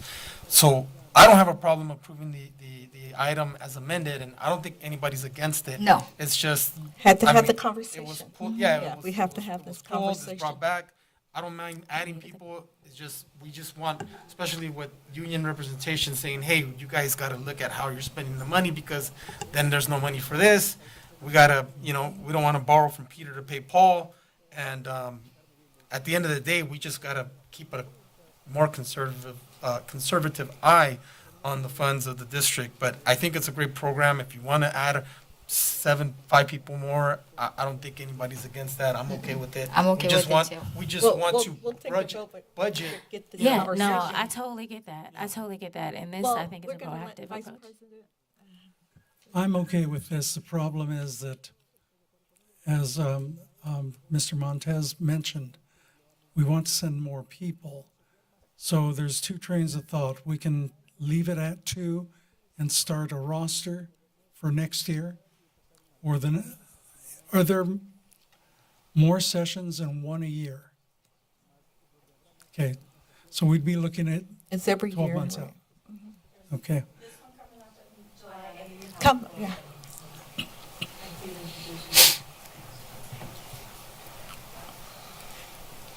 Good evening, Board. Dr. Ayana Balagon here, Agent over Equity, Access and Excellent. So there are 4 total tours for the entire year. We are on Tour 3, which begins July 8th, and then there's an additional tour at the second part of July, once we get back. The particular tour that is in question is the July 8th tour. And so far, there will be a total of 19 people going if we approve the 5 to go in addition to the rest of them. I think the question is, this is annually. This has been annual, occurring. yes, this is annual, but we only have 2 more So, opportunities so for this my year. answer really is there's 1 more Yes. after this. One Why more. don't we start with 5 and add more? Or even better, get somebody to go and bring it back and train our own people. Well, no, it's the stops. No, It's the stops. Is it more of an experiential You actually take thing? a tour of the That's right. experience of the Underground Railroad and the movement during that time. Well, one we line can't- of it. Yeah, we One can't, we line. can't bring it back. Yeah. Yeah, it's not something that you can duplicate. So they have to It's up feel. to the board of good either Okay, way. so we've had our good, robust discussion. Everybody, okay, so we are changing and making an amendment, okay? And so we're going to ask for you, Board Member Williams, to go ahead and make your amendment. One Now- more Go ahead, question. Vice Mayor. Where will the funding come from? Well, special services has their own funding, so it will come out of their funding. It doesn't have to come out of Well, the that's- funding that was allocated to me. That's what I'm asking, because we have to also say where it's coming from. Yes, that was, special services has their own compliance review monitoring that they do that involves equity. And so that is the intention of Dr. Scott, to bring several special services members so they can bring it back and share some of the strategies that they learned with the rest of the service area. Thank you, thank you. So, Board Member, we'll ask you to do your amendment. You don't have to read the description. There's a and then we first and a have- second? So, if we can, we have a motion from member Mr. Kira Williams. Do we have a second to amend? Second? And then a vote by board members to amend it? And Yes. Okay, so a roll call vote is Board Member Williams, Aye. Board Member Dominguez, Aye. Board Clerk Montes, Aye. Vice President Martinez, To amend, yes. yes, and I. And then I can read what the item will be and we can vote on it to approve it. Yes. Authorize the registration fees, lodging, meals, and transportation for 5 additional Rialto Unified School District staff members, which includes 1 administrator, 3 therapeutic behavior specialists, 1 special service TOSA to attend 1 of the 3 Footsteps to Freedom tours, along with the Underground Railroad, for a total of 8 days at an additional cost of $32,375 to the original cost of $77,700 for a new contracted amount of $110,075 and to be paid from the general fund. Do we have a motion to approve the item? Motion. Second. Okay, And a roll call vote? roll call. Any further question, discussion? Special services fund is still going to come out of the general fund? It's still general fund, okay. Okay. Just for clarification. Okay. Thank you. Any further? All right. Board Member Williams, Aye. Board Member Dominguez, Aye. Board Clerk Montes, Aye. Vice President Martinez, Aye. and I. Okay, now we move on to discussion action items. F1, award bid number 2425010 for student mental health care kits promotional items to NASCO Education LLC. Do we have a motion? So move. Second. Any questions or discussion? Okay. Roll call? Do you want me to? Yeah, go ahead, Marie. In the award of bid number 2425010 for student mental health care kits promotional items, the board finds that Bianelli Promotions LLC is non-responsive for failure to meet the bid requirements, including the submission of required product samples necessary for evaluation, and 2 awards the contract to NASCO Education LLC at an initial estimated cost of $267,087, with additional purchases to be made as needed under the awarded price structure at the time of purchase and to be paid from various funds. Any questions or discussion? Did we pay out to the first, That's Board Member Dominguez speaking. yeah. Did we pay out anything to the first company that was non-responsive? No, at this point, there was no contractual obligation. It was, that just presents the board with the facts that bid was not responsive, and so they were not part of the consideration when evaluating the bid as a whole. Okay, perfect. Thank you. That was it. Any further? Okay. Board Member Dominguez? Aye. Board Clerk Montez? Aye. Vice President Martinez? Aye. And I, and Williams, Board Member Williams, absent. I just have a quick question. I don't remember seeing very many items in the past in regards to bids that weren't completed, or why the change now?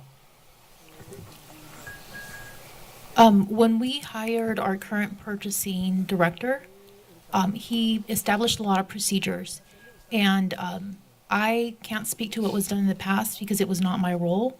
I just know when he was hired on and I started in this position around the same time, we started evaluating like what goes out to bid, how does it get assessed, how do we make the process fair and equitable for everyone. And so that's why you see a lot more requests for proposals. You see the bids on the agenda. We try to be as transparent as possible when people don't meet the requirements.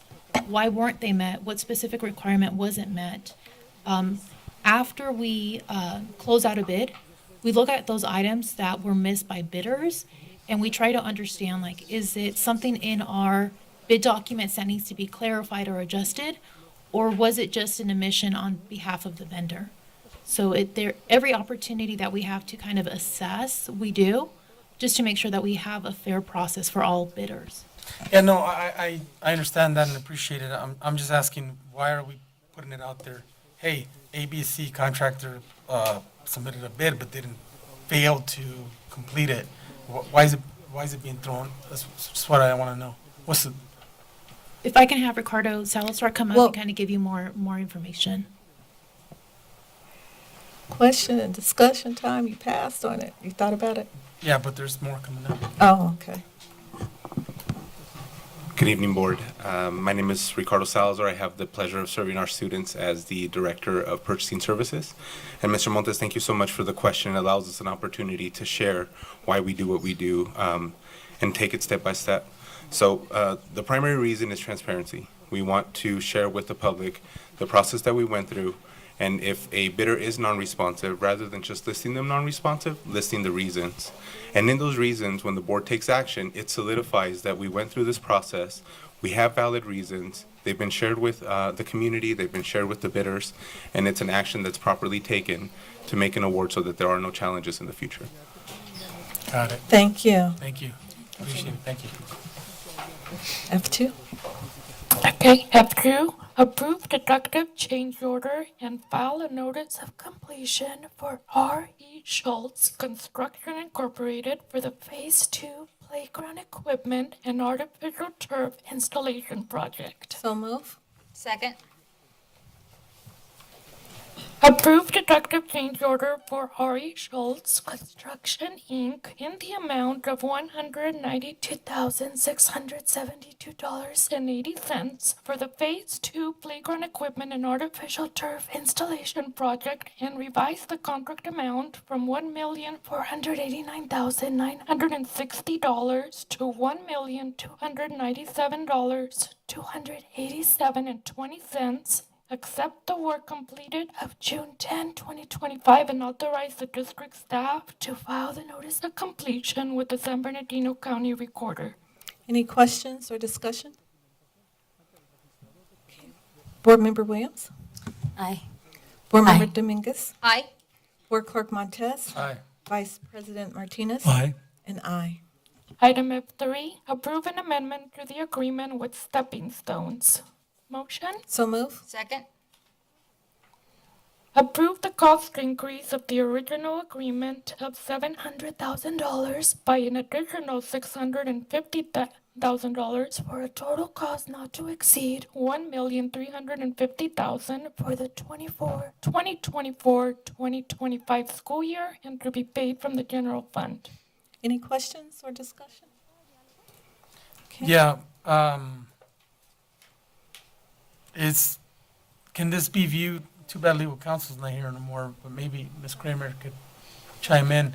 Could it be viewed as a contract violation of the unions to hire outside of the district?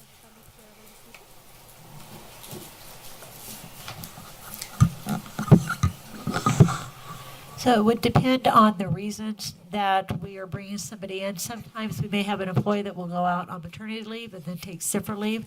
So we need to contract out with agencies in order to provide the sub-services so that we can continue the one-on-one services with our students. It could also be somebody who walks in and resigns from a position immediately. And while we go through the process to fill that position, we need someone to step in and continue the services for the students. And also, these are sort of specialized psychologists, speech pathology. These are not that we have abundance. So these are the types of services that are required by the IEP. So you have to fulfill them, and we can't just say we don't have the staffing. So I think we've been contracting with them before until we can hire enough or if it's cost effective. The speech and language pathology group. How many people does this cover? How many people get hired by it? I'm going to ask Dr. Scott to step up so that she can answer that question for you. Good evening, Board President Dr. Lewis, Acting Superintendent Dr. White, board members, and the community. I'm Dr. Scott. I'm the Executive Director of Special Services. I don't have the exact number right off the top of my head, but we use stepping stones when we do have staffing challenges. This past year, we did have a few SLPs that were out on maternity leave, and SLPs are very hard to SLP find. is. Oh, I'm sorry. Yeah. Speech and language pathologist. So we do need someone to provide coverage to ensure that the services are provided to students. So we had approximately 4 SLP, speech and language pathologists, that were out. We had 2 school psychologists that were out. We had an occupational therapist that was out. Their families were growing, so we had to provide the coverage. We also have instructional aides that sometimes may have been out, so we need to provide the coverage. And a lot of times when there is an IEP and it's determined that a student has a one-to-one aide, we need to abide by that IEP and put the services in place immediately. And so it takes time for personnel to recruit, to hire, put those people in place, but because of the IEP, we have to implement those services, or it's a denial of faith if we don't do it immediately. So it's these like individuals are temporary. It's temporary staffing. That's- That's not permanent. Okay. Yes. And so we agents. release them. When we contract with them, it's a short-term contract. We usually specify the length of time. And if by chance someone is out on leave and we need to extend that time, then we communicate with them. But they're not permanent positions. They're only temporary until our employees come back. Any And further this is- questions? And this is a service that personnel or our HR would have a hard time. Correct, yes. Just a comment. Sounds like a good CTE pass since it's such in demand and After your master's. Master's from Loma Linda or somewhere, yeah. Yeah. Thank you. Okay. Thank you. All righty. Board Member Williams? Aye. Board Member Dominguez? Aye. Board Clerk Montez? Aye. Vice President Martinez? Aye. And aye. Item F4, approve a renewal agreement with Behavior Autism Therapies. So move. Second.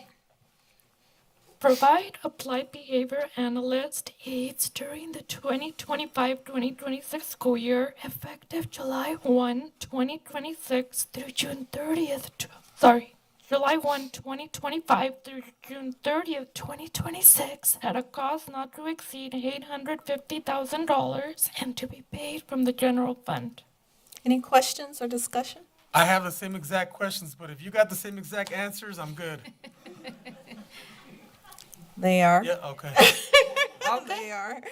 All righty. Board Member Williams? Aye. Board Member Dominguez? Aye. Board Clerk Montez? Aye. Vice President Martinez? Aye. And aye. Item F5, approve a renewal agreement with Epic Special Education Staffing. Do we have a motion? So move. Second. Provide health services to ensure compliance mandates for the 2025-2026 school year effective July 1, 2025 through June 30th, 2026 at a cost not to exceed $350,000 and to be paid from the general fund. Any questions or discussion? Board Member Williams? Aye. Board Member Dominguez? Aye. Board Clerk Montes? Aye. Vice President Martinez? Aye. And aye. Item F6, approve a renewal agreement with Stepping Stones Group LLC for health services. So move. Second. Provide nursing support for students and individualized education programs and healthcare plans effective July 1, 2025 through June 30th, 2026 at a cost not to exceed $114,000 and to be paid from the general fund. Any questions or discussion? Question. You want Dr. Scott? Yeah, if, or whoever could answer, how much does this amount cover? How much does the district get for this amount? Good evening. I'm Cecilia Gutierrez, Coordinator for Health Services. This is for one licensed vocational nurse at one of our county programs at Barbara Phelps. Any other questions? Okay. No. All right, Board Member Williams? Aye. Board Member Dominguez? Aye. Board Clerk Montes? Aye. Vice President Martinez? Aye. And aye. Item F7, approve a renewal agreement with ACES Education and Interpreting Services. Motion? So move. Second. Provide IIS, that's intensive individualized support services for students in summer school and the extended school year program effective July 1, 2025 through June 30th, 2026 for a total cost not to exceed $600,000 and to be paid from the general fund. Any question or discussion? Okay. Board Member Williams? Aye. Board Member Dominguez? Aye. Board Clerk Montes? Aye. Vice President Martinez? Aye. And aye. Item F8, approve a renewal agreement with Sen Educate. Motion? So move. Second. Provide special education and related services to ensure compliance mandates effective July 1, 2025 through June 30th, 2026 at a cost not to exceed $650,000 and to be paid from the general fund. Any questions or discussion? Yeah, are these also temporary, temporary contracts or temporary jobs? Yes. Okay. Okay. Go ahead so they can see that you answer. Yes, hello again. Hi. Yes, these are temporary, so we are actively recruiting. Actually, we had interviews today, so we are actively recruiting to fill permanent positions, but we do that as a safeguard in case we have a need and we don't have the staff, but they will be temporary. Okay, so if we don't use them, we don't pay it. Correct. Got it. Labor ready. And we steadily reduce it. So if we start off the year with 5 of them, we actively recruit to hire those 5 positions and we release them. So they're all temporary. Chivo comprado, chivo brincado. It means Ándale. we don't pay unless we don't. Ándale. I do like to make a comment that being proactive, because during the year, these agencies are contracting with a lot of different districts. And so if you don't have your contract and when the need arrives, you're not a priority. No, it's good just in No, I'm case. just saying. Yeah, Yeah. but, Just but I'm saying. glad you guys are Be hiring. proactive, yeah, We do need- absolutely. Yeah, we do need The personnel. proactive contracts. Anything can happen. Okay. Board Member Williams? Aye. Board Member Dominguez? Aye. Board Clerk Montes? Aye. Vice President Martinez? Aye. And aye. Okay, thank you. Item F9, approve a renewal agreement with Soft Choice for purchase of Microsoft Volume licensing utilizing Kings County Office of Education bid project number 2024-04. So move. Second. Purchase of Microsoft Volume licensing utilizing the Kings County Office of Education bid project number 2024-04 effective August 1, 2025 through July 31, 2026 at a cost not to exceed $385,546.82 and to be paid from the general fund. Any questions or discussion? Board Member Williams? Aye. Board Member Dominguez? Aye. Board Clerk Montes? Aye. Vice President Martinez? Aye. And aye. Item F10, approve of renewal agreement with Stewart Investigative Services Incorporated. So move. Second. provide claims prevention / reduction services effective July 1, 2025 through June 30th, 2026, with an option to renew the 2026, 2027, and 2027, 2028 fiscal years at a cost not to exceed $50,000 per fiscal year and to be paid from the general fund. Any questions or discussion? Board Member Williams? Aye. Board Member Dominguez? Aye. Board Clerk Montes? Aye. Vice President Martinez? Aye. And aye. Item F11, approve a renewal agreement with CSM Consulting Incorporated for E-rate compliance services. Motion? I'll make the motion. Second.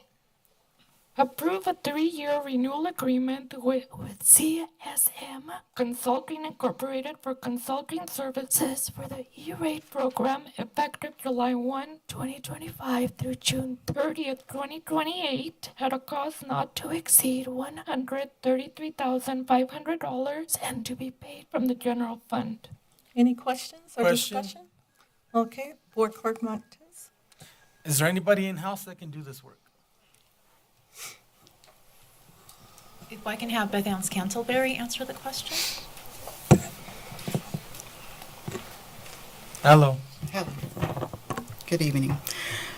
President Dr. Lewis, Acting Superintendent Dr. White, and Board viewing audience. My name is Beth Ann Scantleberry. I'm the lead agent of Technology Services. And you repeat the question again? For the item F11, to approve a renewal agreement with CSM Consultant for E-rate compliance services. My question is there anybody in-house that can do this work? I work side by side with the consulting services to get this information. As far as telecom, costs get discounts on our telecommunication and network equipment.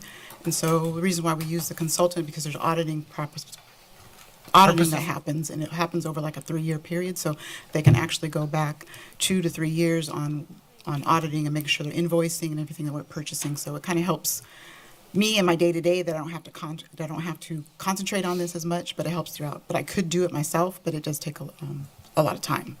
And I feel like the money that's spent, because it's 133 over 3 years, the time that's spent, I feel like I could do other things and work more than working on this.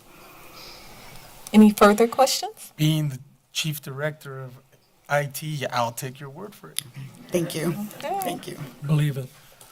You would also probably miss something if you did it yourself. Yes. You're so busy. Yeah.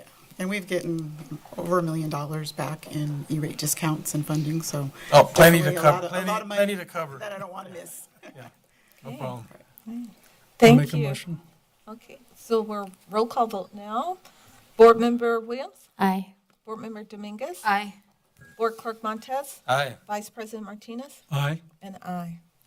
Item F12, approve a renewal agreement with Nancy K. Bull Incorporated doing business as the counseling team international. Do we have a motion? So move. Second. Approve a renewal agreement with Nancy K. Bull Incorporated doing business as the counseling team international to provide short-term professional counseling to district employees and their eligible family members, as well as district-approved volunteers, effective July 1, 2025 through June 30th, 2026, at a cost not to exceed $55,566 per fiscal year, plus $275 per hour for critical incident response and $175 per hour for training classes. Approve an option to renew the agreement with an additional 2 years of a 5% increase per year and to be paid from the general fund. Any questions or discussion? Board Member Williams? What do we consider to be the cost of living increase for those 2 years? For the district, the upcoming year is 2.3%, and the year after, it's projected to be about 3%. But the cost of living should not be confused with the consumer price index. That's what I meant. So I don't know the consumer price index off the top of my head, but I can definitely get that back to you. Okay. Any further question?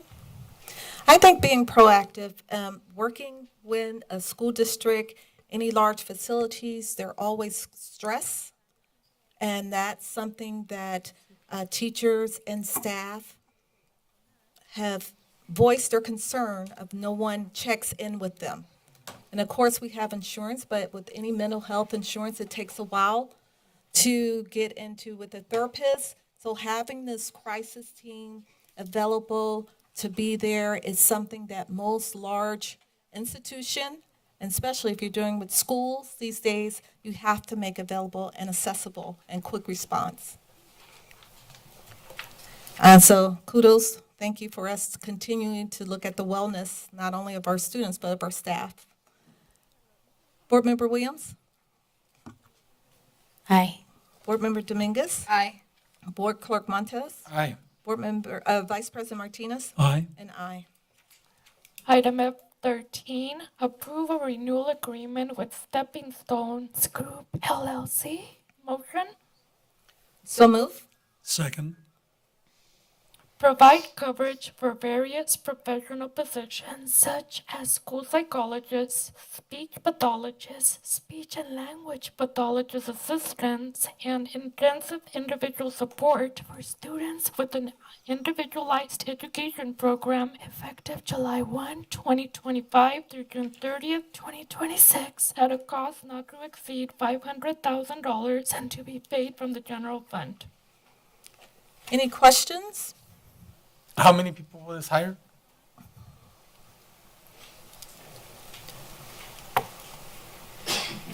Hello again. It's just to safeguard us if we have individuals that are out. So hopefully we don't have as many out, but it would probably cover at least 6 or 7 people, depending on their positions. A school psychologist would be a little bit higher than a speech and language pathologist versus Or the assistants? and yeah, the aides. So it can vary. And are some of these positions being flown right now, or are you guys hiring any of these positions right now? Or We they're don't have already any filled? vacancies for our school psychologists. We just hired 2. We just hired 3 other speech and language pathologists. It would be in the event if someone is out on a leave and we need that support. Got it. Okay. So if we don't use it, we don't spend the money. Okay. Thank you. Thank you.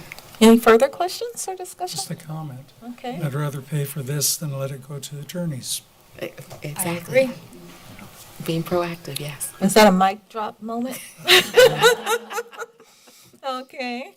All right, Board Member Williams? Aye. Board Member Dominguez? Aye.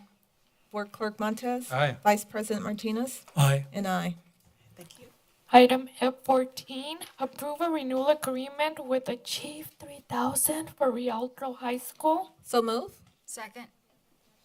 Provide an adaptive technology-driven differentiated program to support Rialto High School students for the 2025-2026 school year effective August 11, 2025 through June 30th, 2026 at a cost not to exceed $63,000 and to be paid from the General Fund Title I. Any questions or discussion?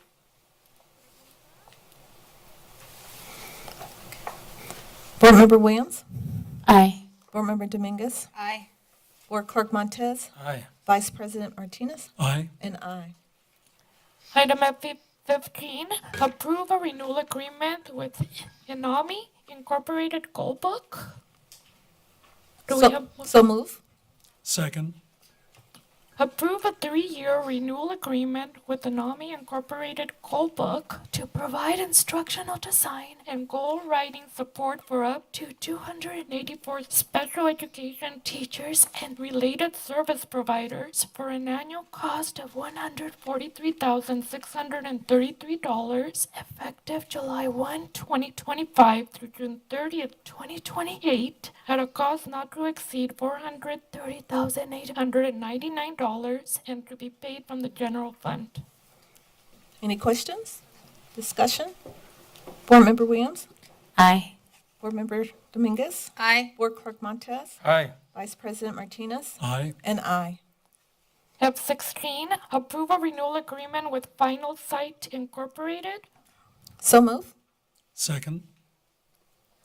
Provide the district website services for the 2025-2026 school year, effective July 1, 2025 through June 30th, 2026, at a cost not to exceed $64,280 and to be paid from the general fund. Any questions or discussion? Board Member Williams? Sorry, quick question. Is this for the AI bot? The AI, is this for a chat bot for the district website? Does this mean AI is finally coming to our district website? Good evening, Board of Education, Interim Superintendent Dr. White, and viewing audience. Yes, this would be included in that. So it's the district website and an AI bot component. So it allows families to 24/7 be able to access information on demand using information that we feed into the bot. Okay, and could you please explain to the district and the community why we need to pay $64,000 for this AI? This is not for just the AI chatbot. So the entirety of the contract is for our district website. The AI bot is the icing on top. So the AI bot is a small component within that, but the bulk of this is for the district website. So that means all of the district websites and service area websites for the entire district. So it's gonna bring it to the next level. It's gonna Oh, bring it to- we're going to be at the forefront. At the forefront. He just wanted to see your face. Any further questions or discussion? And this bot's gonna speak multiple languages? Yes, multiple languages. I think over 161, something like that. Oh, yeah. Any further questions? Discussion? Will they have union representation? Oh, but We'll see. That's 2.0.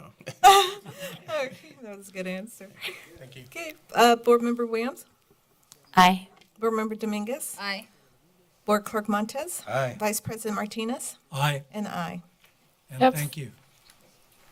F17, approve a renewal agreement with Think Together to provide after-school education and safety program. So move. Second. Provide the after-school educational and safety program at 18 elementaries and 5 middle school sites in the district, effective August 1, 2025 through June 30th, 2026, at a cost not to exceed $711,559 and to be paid from the ACES grant fund. Any questions or discussion? I just have a clarification. I do want to move forward with this motion, but because I do think that Think Together is a great after-school work program for our scholars. But is this the current Think Together program that we have in our district, or is this new to our district?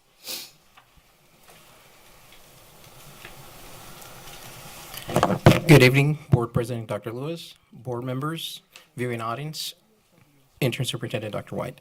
This is for the continued program with Think Together for Rialto. Yes. Perfect. And then Every year. we gotta- yes, yes, yes. And then also I do want to add, I did have received some community calls in regards to the safety for our employees.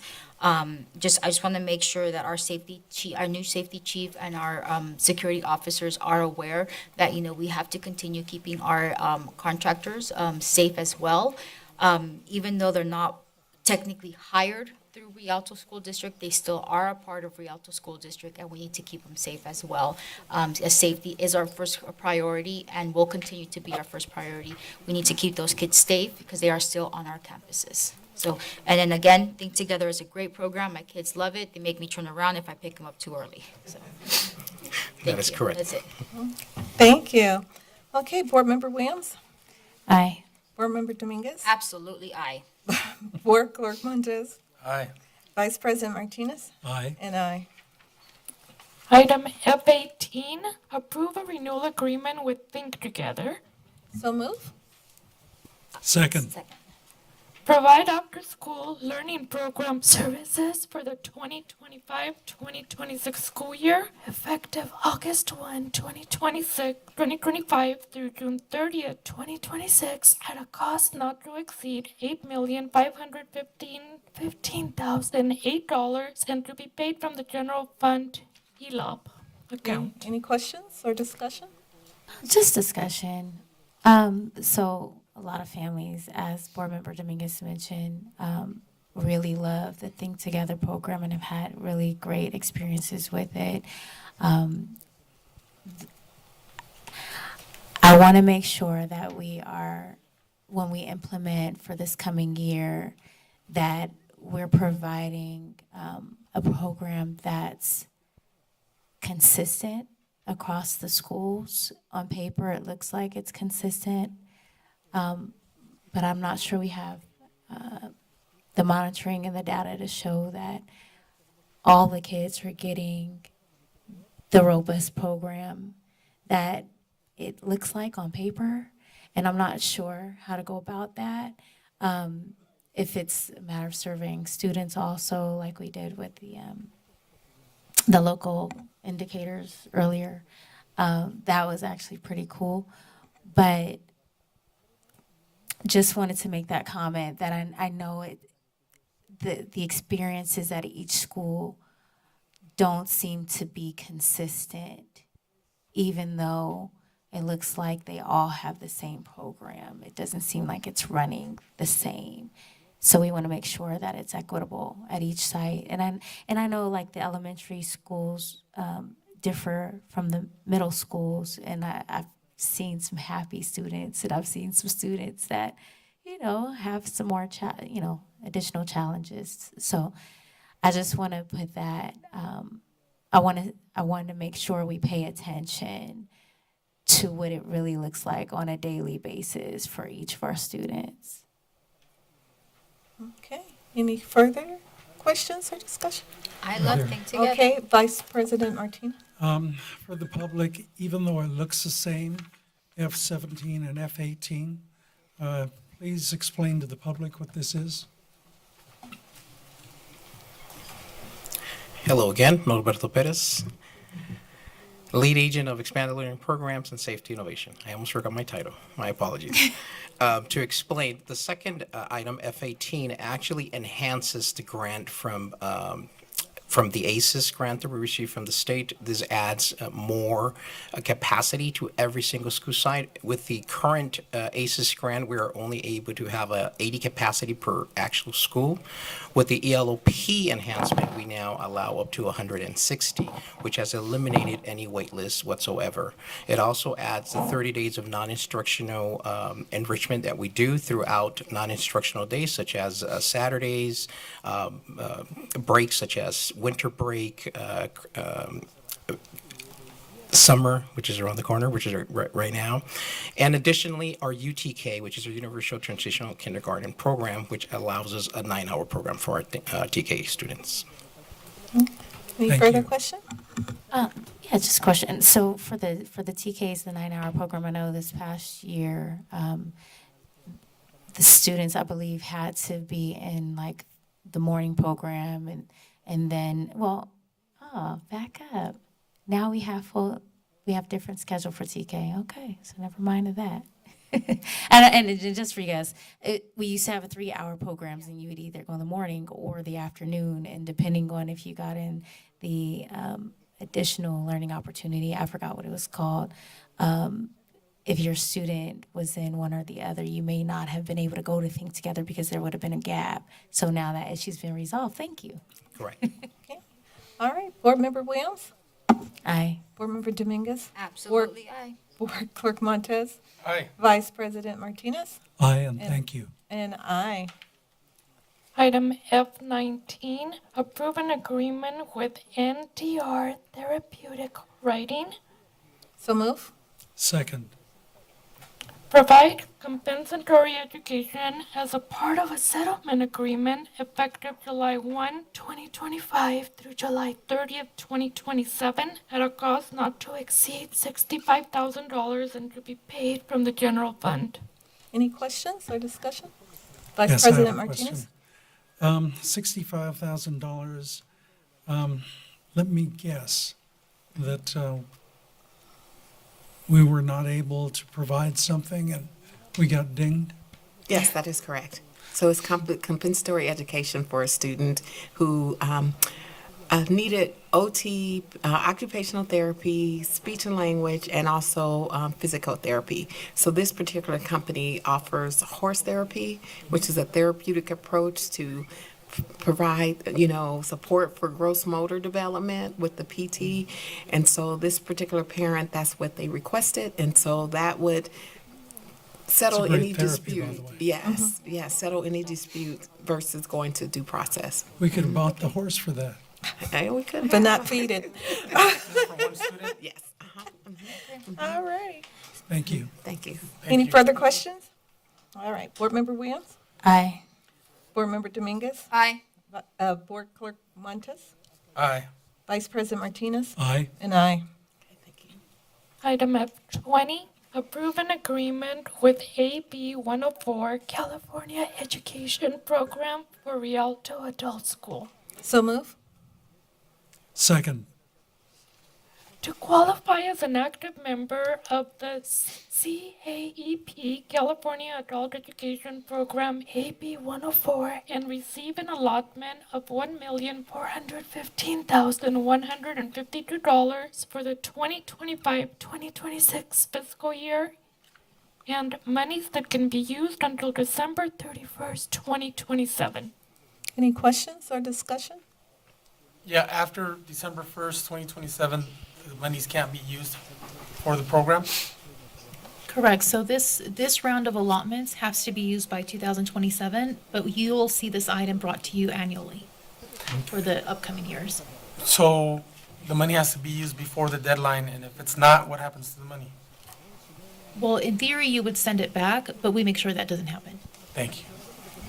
Any further questions or discussion? Okay, Board Member Williams? Aye. Board Member Dominguez? Aye. Board Clerk Montes? Aye.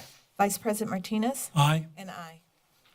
F21, approve an agreement with Tomorrow's Talent So move. Second. for a minimum of 30 high school students to participate in student internships and case management services with Tomorrow's Talent at all Rialto Unified High Schools effective July 1, 2025 through June 30th, 2026 at a cost not to exceed $50,000 and to be paid from the general fund CTEIG account. Any questions or discussion? Board Member Williams? Aye. Board Member Dominguez? Aye. Board Clerk Montes? Aye. Absent is Vice President Martinez, and aye. F22, adopt Rialto Unified School District's Local Control Accountability Plan for fiscal year 2025-2026. So move. Second. For the purpose of identifying and meeting annual goals for all students and specific actions and services address state and local priorities. Any questions or discussion? I didn't see in the revision, that Dia de los Muertos was added to, the revision as it was. Call. Is, Dr. Hodgkins here? Or anybody that can answer those questions? We'll bring up Dr. Hodgson. Very good. I'll wait for him to get to the podium.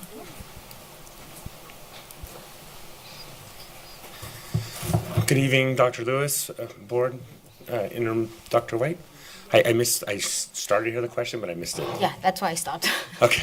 I didn't see that Dia de los Muertos was added to the revision, as it was stated in the first draft that you provided us. So I am just wondering where it might be, and also for the Mother's Day event for Melancia Latina. So I just want to know where it's, if we had talked about money rolling over, so where is that, where is that going to fall into play? So it is in there.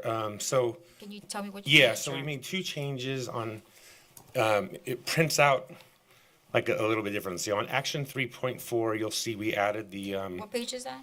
so it will be,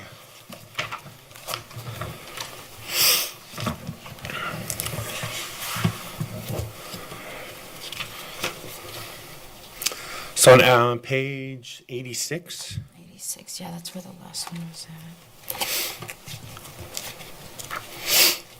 So page 86, 3.4, what we listed on there was the 4 parent groups that get funding from the item. So one of the requests was to lay out the 4 parent groups that get funding. So we added Alianza Latina, District African American Parent Advisory Council, District English Learner Advisory Committee, and the Special Education Parent Advisory Committee.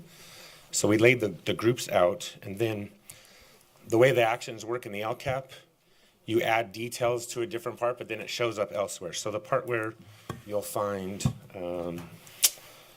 let's see. And those $100,000 is split up in between those 3 parent groups? Yeah, that's the amount they've done, I believe. I don't know if you want to speak to that. Yeah, each parent group receives $25,000.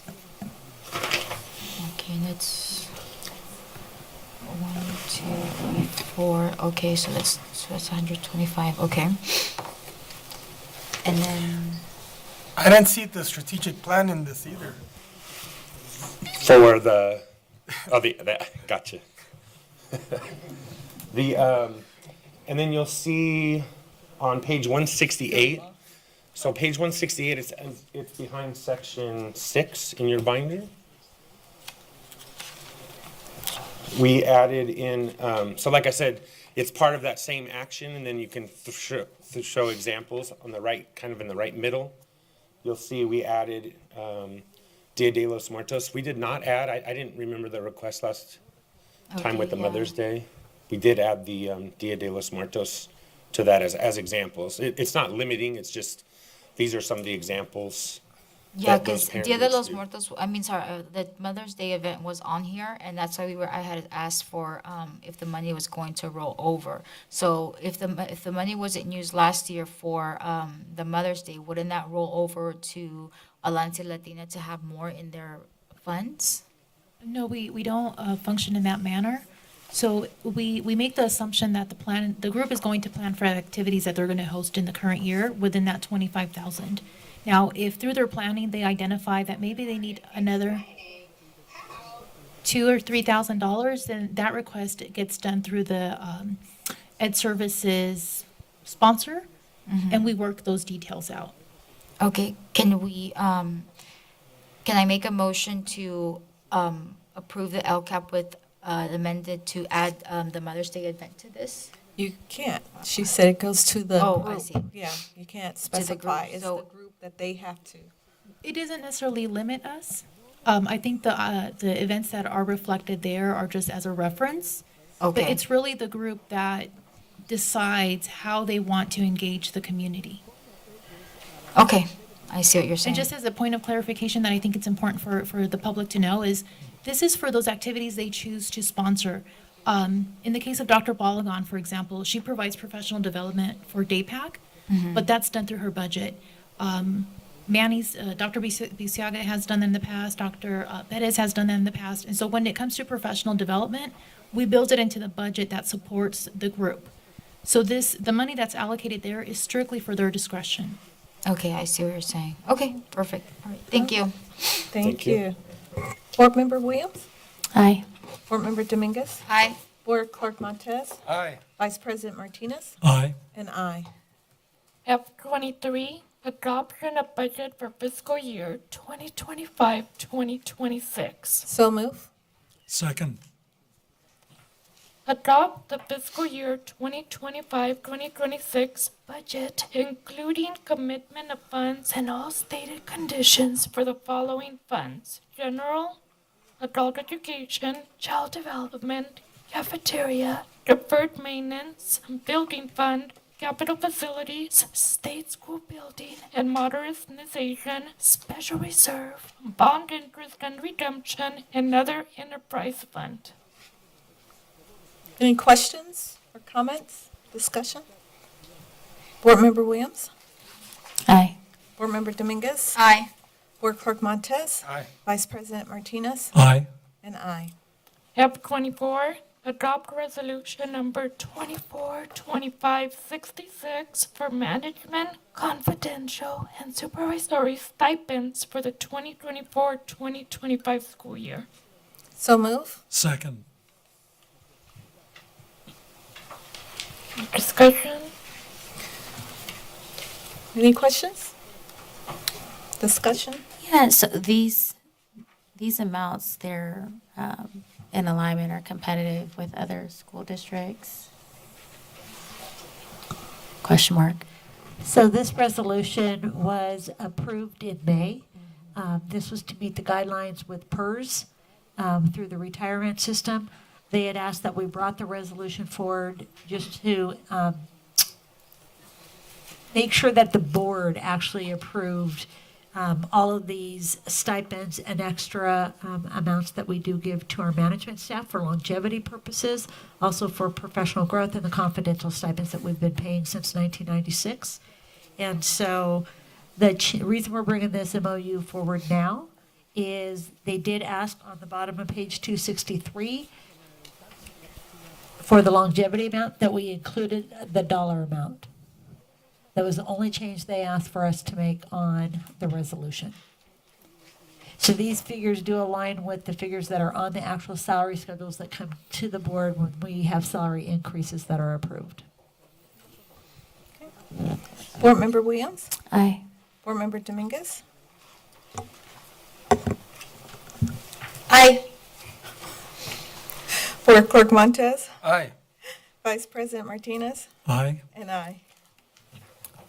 F 25, employment contract for Associate Superintendent of Education Services. So move. Second.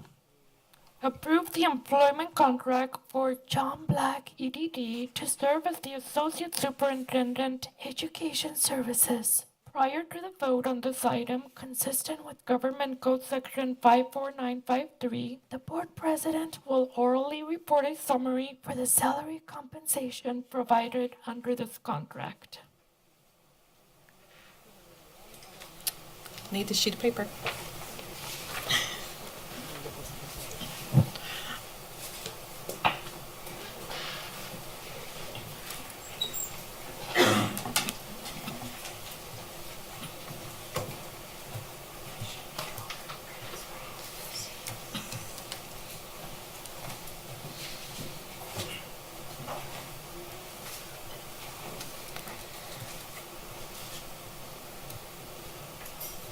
The proposed recommendation is to approve the contract for the Associate Superintendent of Education Services effective July the 7th, 2025 through June 30th, 2028.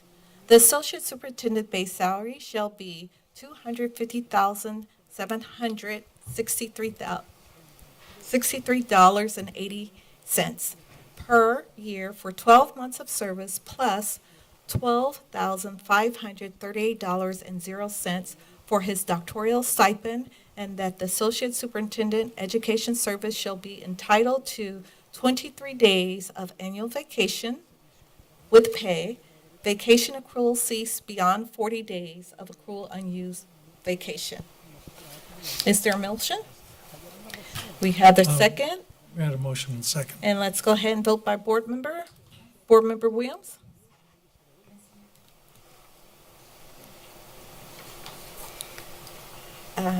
We're going to go ahead and vote. We sort of read it out. I'll pass it down. but I'm a visual person. I wanted to see it. Okay. In the meantime, Okay. let her Let's- review it. In the yeah, meantime, I and want to share a I funny, want I to, wanna I share just a want to funny print them moment. all out, if we can get a second copy. I want to share a funny moment. I was speaking with Dr. Judy White, and I asked her a question, and I think she misunderstood me. She says, "No, that's his last name, John Black. He's not actually black." And I said, "Well, it's okay. Your last name's White. You're not actually white." Yeah. I just wanted to share that because I think it's a stipulation for that joke. We're not supposed to laugh, right? Okay, so let's get this vote on. Aye. Board Member Williams? Aye. Board Member Dominguez? Aye. Board Clerk Montez? Aye. Vice President Martinez? Aye. And aye. Welcome. Are you here? Please come to the,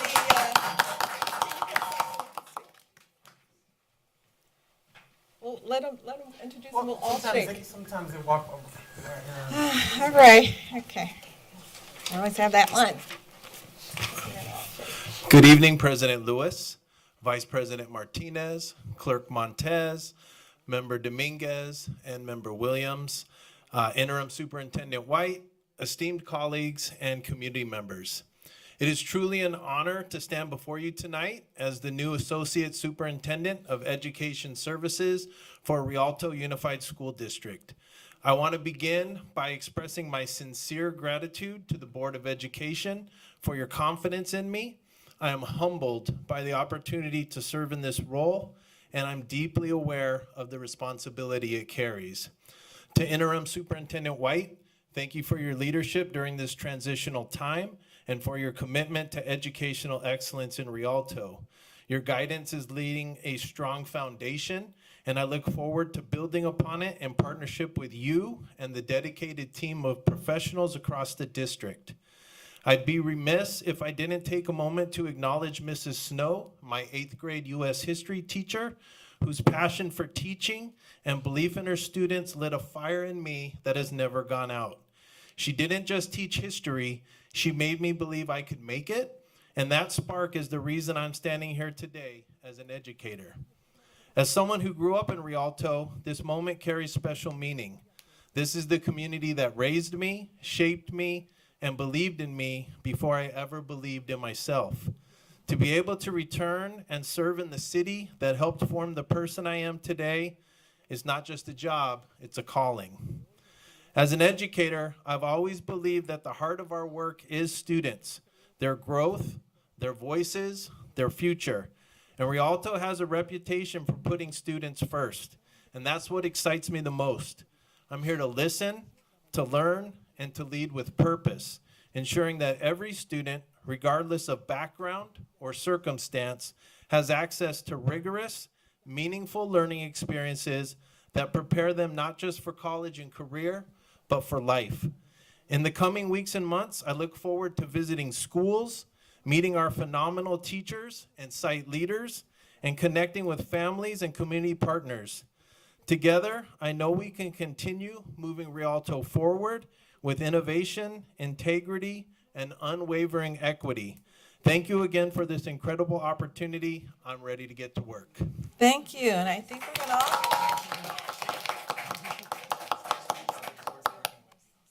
Mr. Black. Congratulations. Thank you very much. Welcome, Vice President. Thank you very much. So I have to know, did you walk up Rankin Hill, or did you take the easy way out? No, I walked the whole way.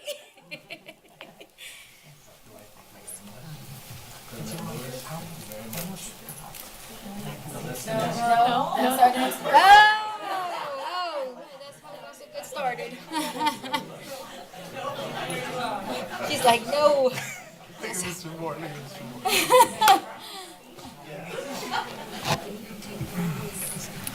Okay, item We're trying to stay up. We're trying to stay up.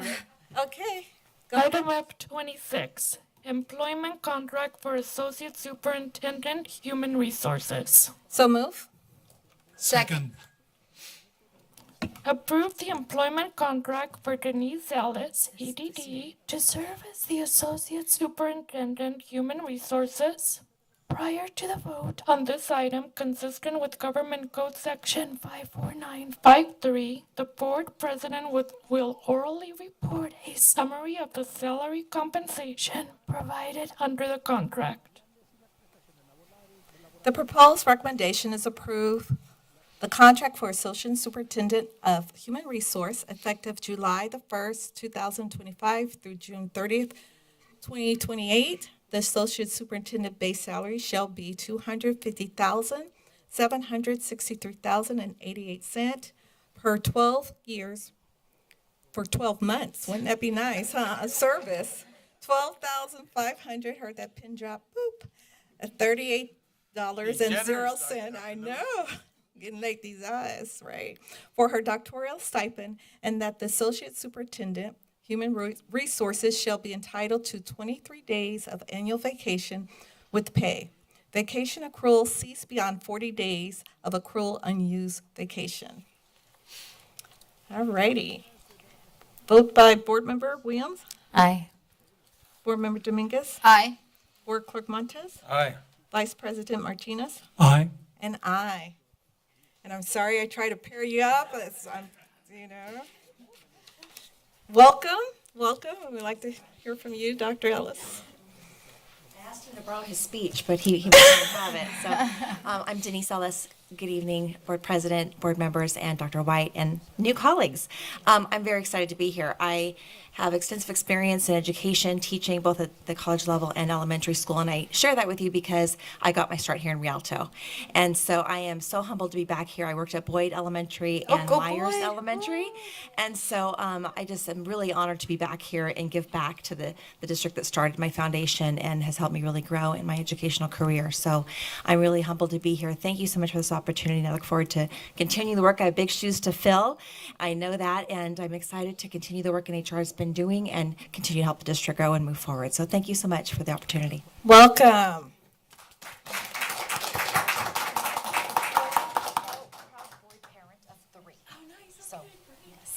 Welcome, congratulations.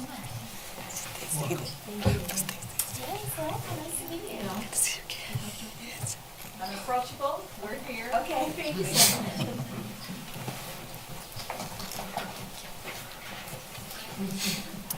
Okay, App 27, employment contract for Associate Superintendent Business Services. So move. Second. Approve the employment contract for Diane Romo to serve as the Associate Superintendent Business Services. Prior to the vote on this item, consistent with Government Code Section 54953, the board president will orally report a summary of the salary, compensation provided under the contract. The proposed recommendation is to approve the contract for the Associate Superintendent Business Service effective July the 1st, 2025 through June 30th, 2028. The Associate Superintendent base salary shall be $260,088.93.29 per year for 12 months of service, plus $1,020.00 for longevity, and that the Associate Superintendent Business Service shall be entitled to 23 days of annual vacation with pay. Vacation accrual cease beyond 40 days of accrued unused vacation. Wow, welcome back. Thank you, Board. Speech. Board member, let's get her voted. Get the salary voted. Board Member Williams? Is there a first and a second? Yeah. Aye. Okay, Board Member Dominguez? Aye. Board Clerk Montez? Aye. Vice President Martinez? Aye. And aye.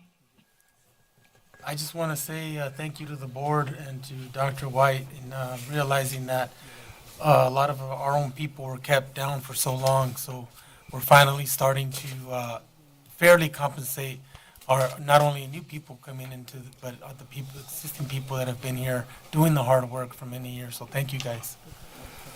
Okay. F28? F28, amend the contract with Deputy Superintendent Rhea McIver Gibbs, EDD. So move. Second. It is recommended that the governing board approve an amendment of the contract for Rhea McIver Gibbs, EDD, Deputy Superintendent, effective July 1, 2025. Prior to the vote in this item, consistent with the Government Code Section 54953, the board president will orally report a summary of the salary, compensation provided under the contract. The proposed recommendation is to approve the contract for the Associate Superintendent, sorry.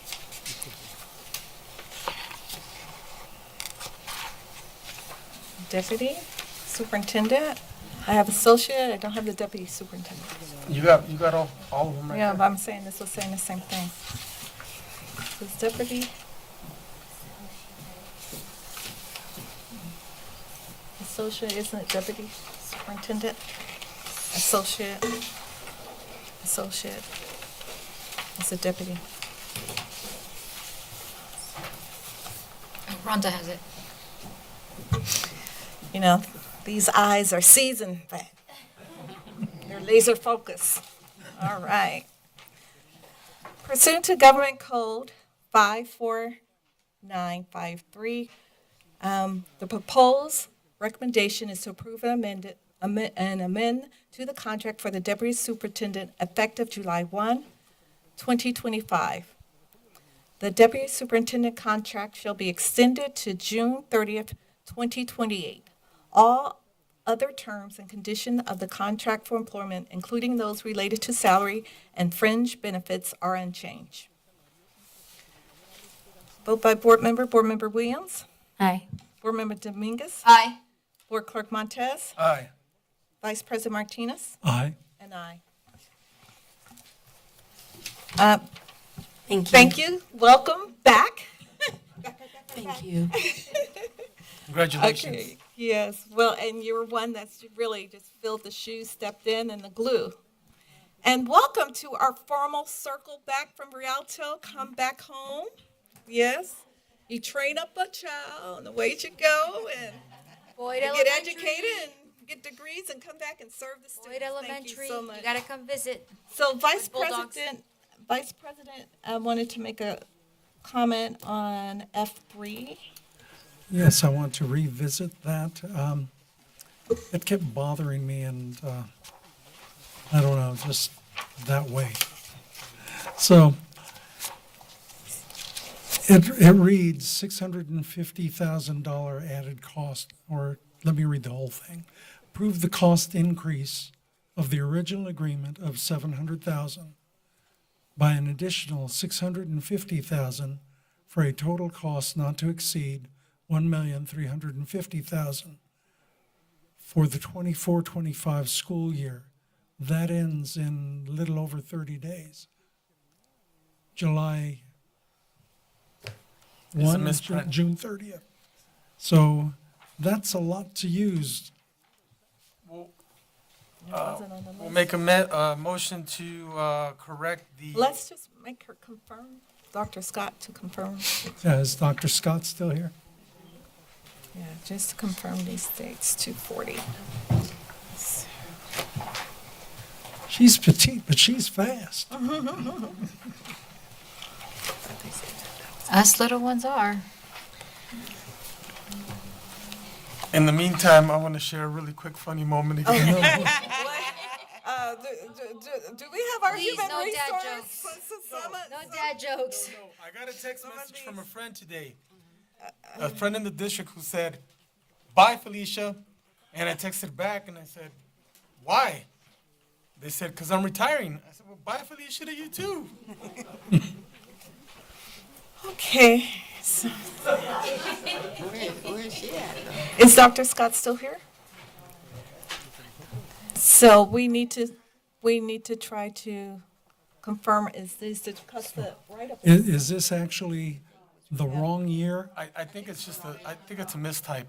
No, I do believe the item is correct. Right, because I think probably the terminology should have been ratify approval of an amendment. So it's ratified. Because as she stated earlier, when the need arises, we sometimes have to act, and it doesn't fall right with the board timelines. But this is factual. Okay, so this money's So should we in effect been pull it? spent, part of No, it, correction. and we're just paying it. Okay. Correct. The services have been provided. Yeah. Now we just have to pay the invoices. Okay, had to double check. Thank you. Okay. All right, adjournment. Okay, and we move on to adjournment. The next regular meeting of the Board of Education of the Rialto Unified School District will be held on July 16th, 2025 at 7 p.m. at the Dr. John Casalunas Education Center at 182 East Walnut Avenue, Rialto, California.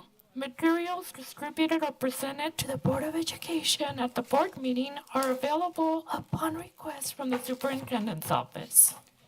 Motion? So move. Second. All in favor? Aye.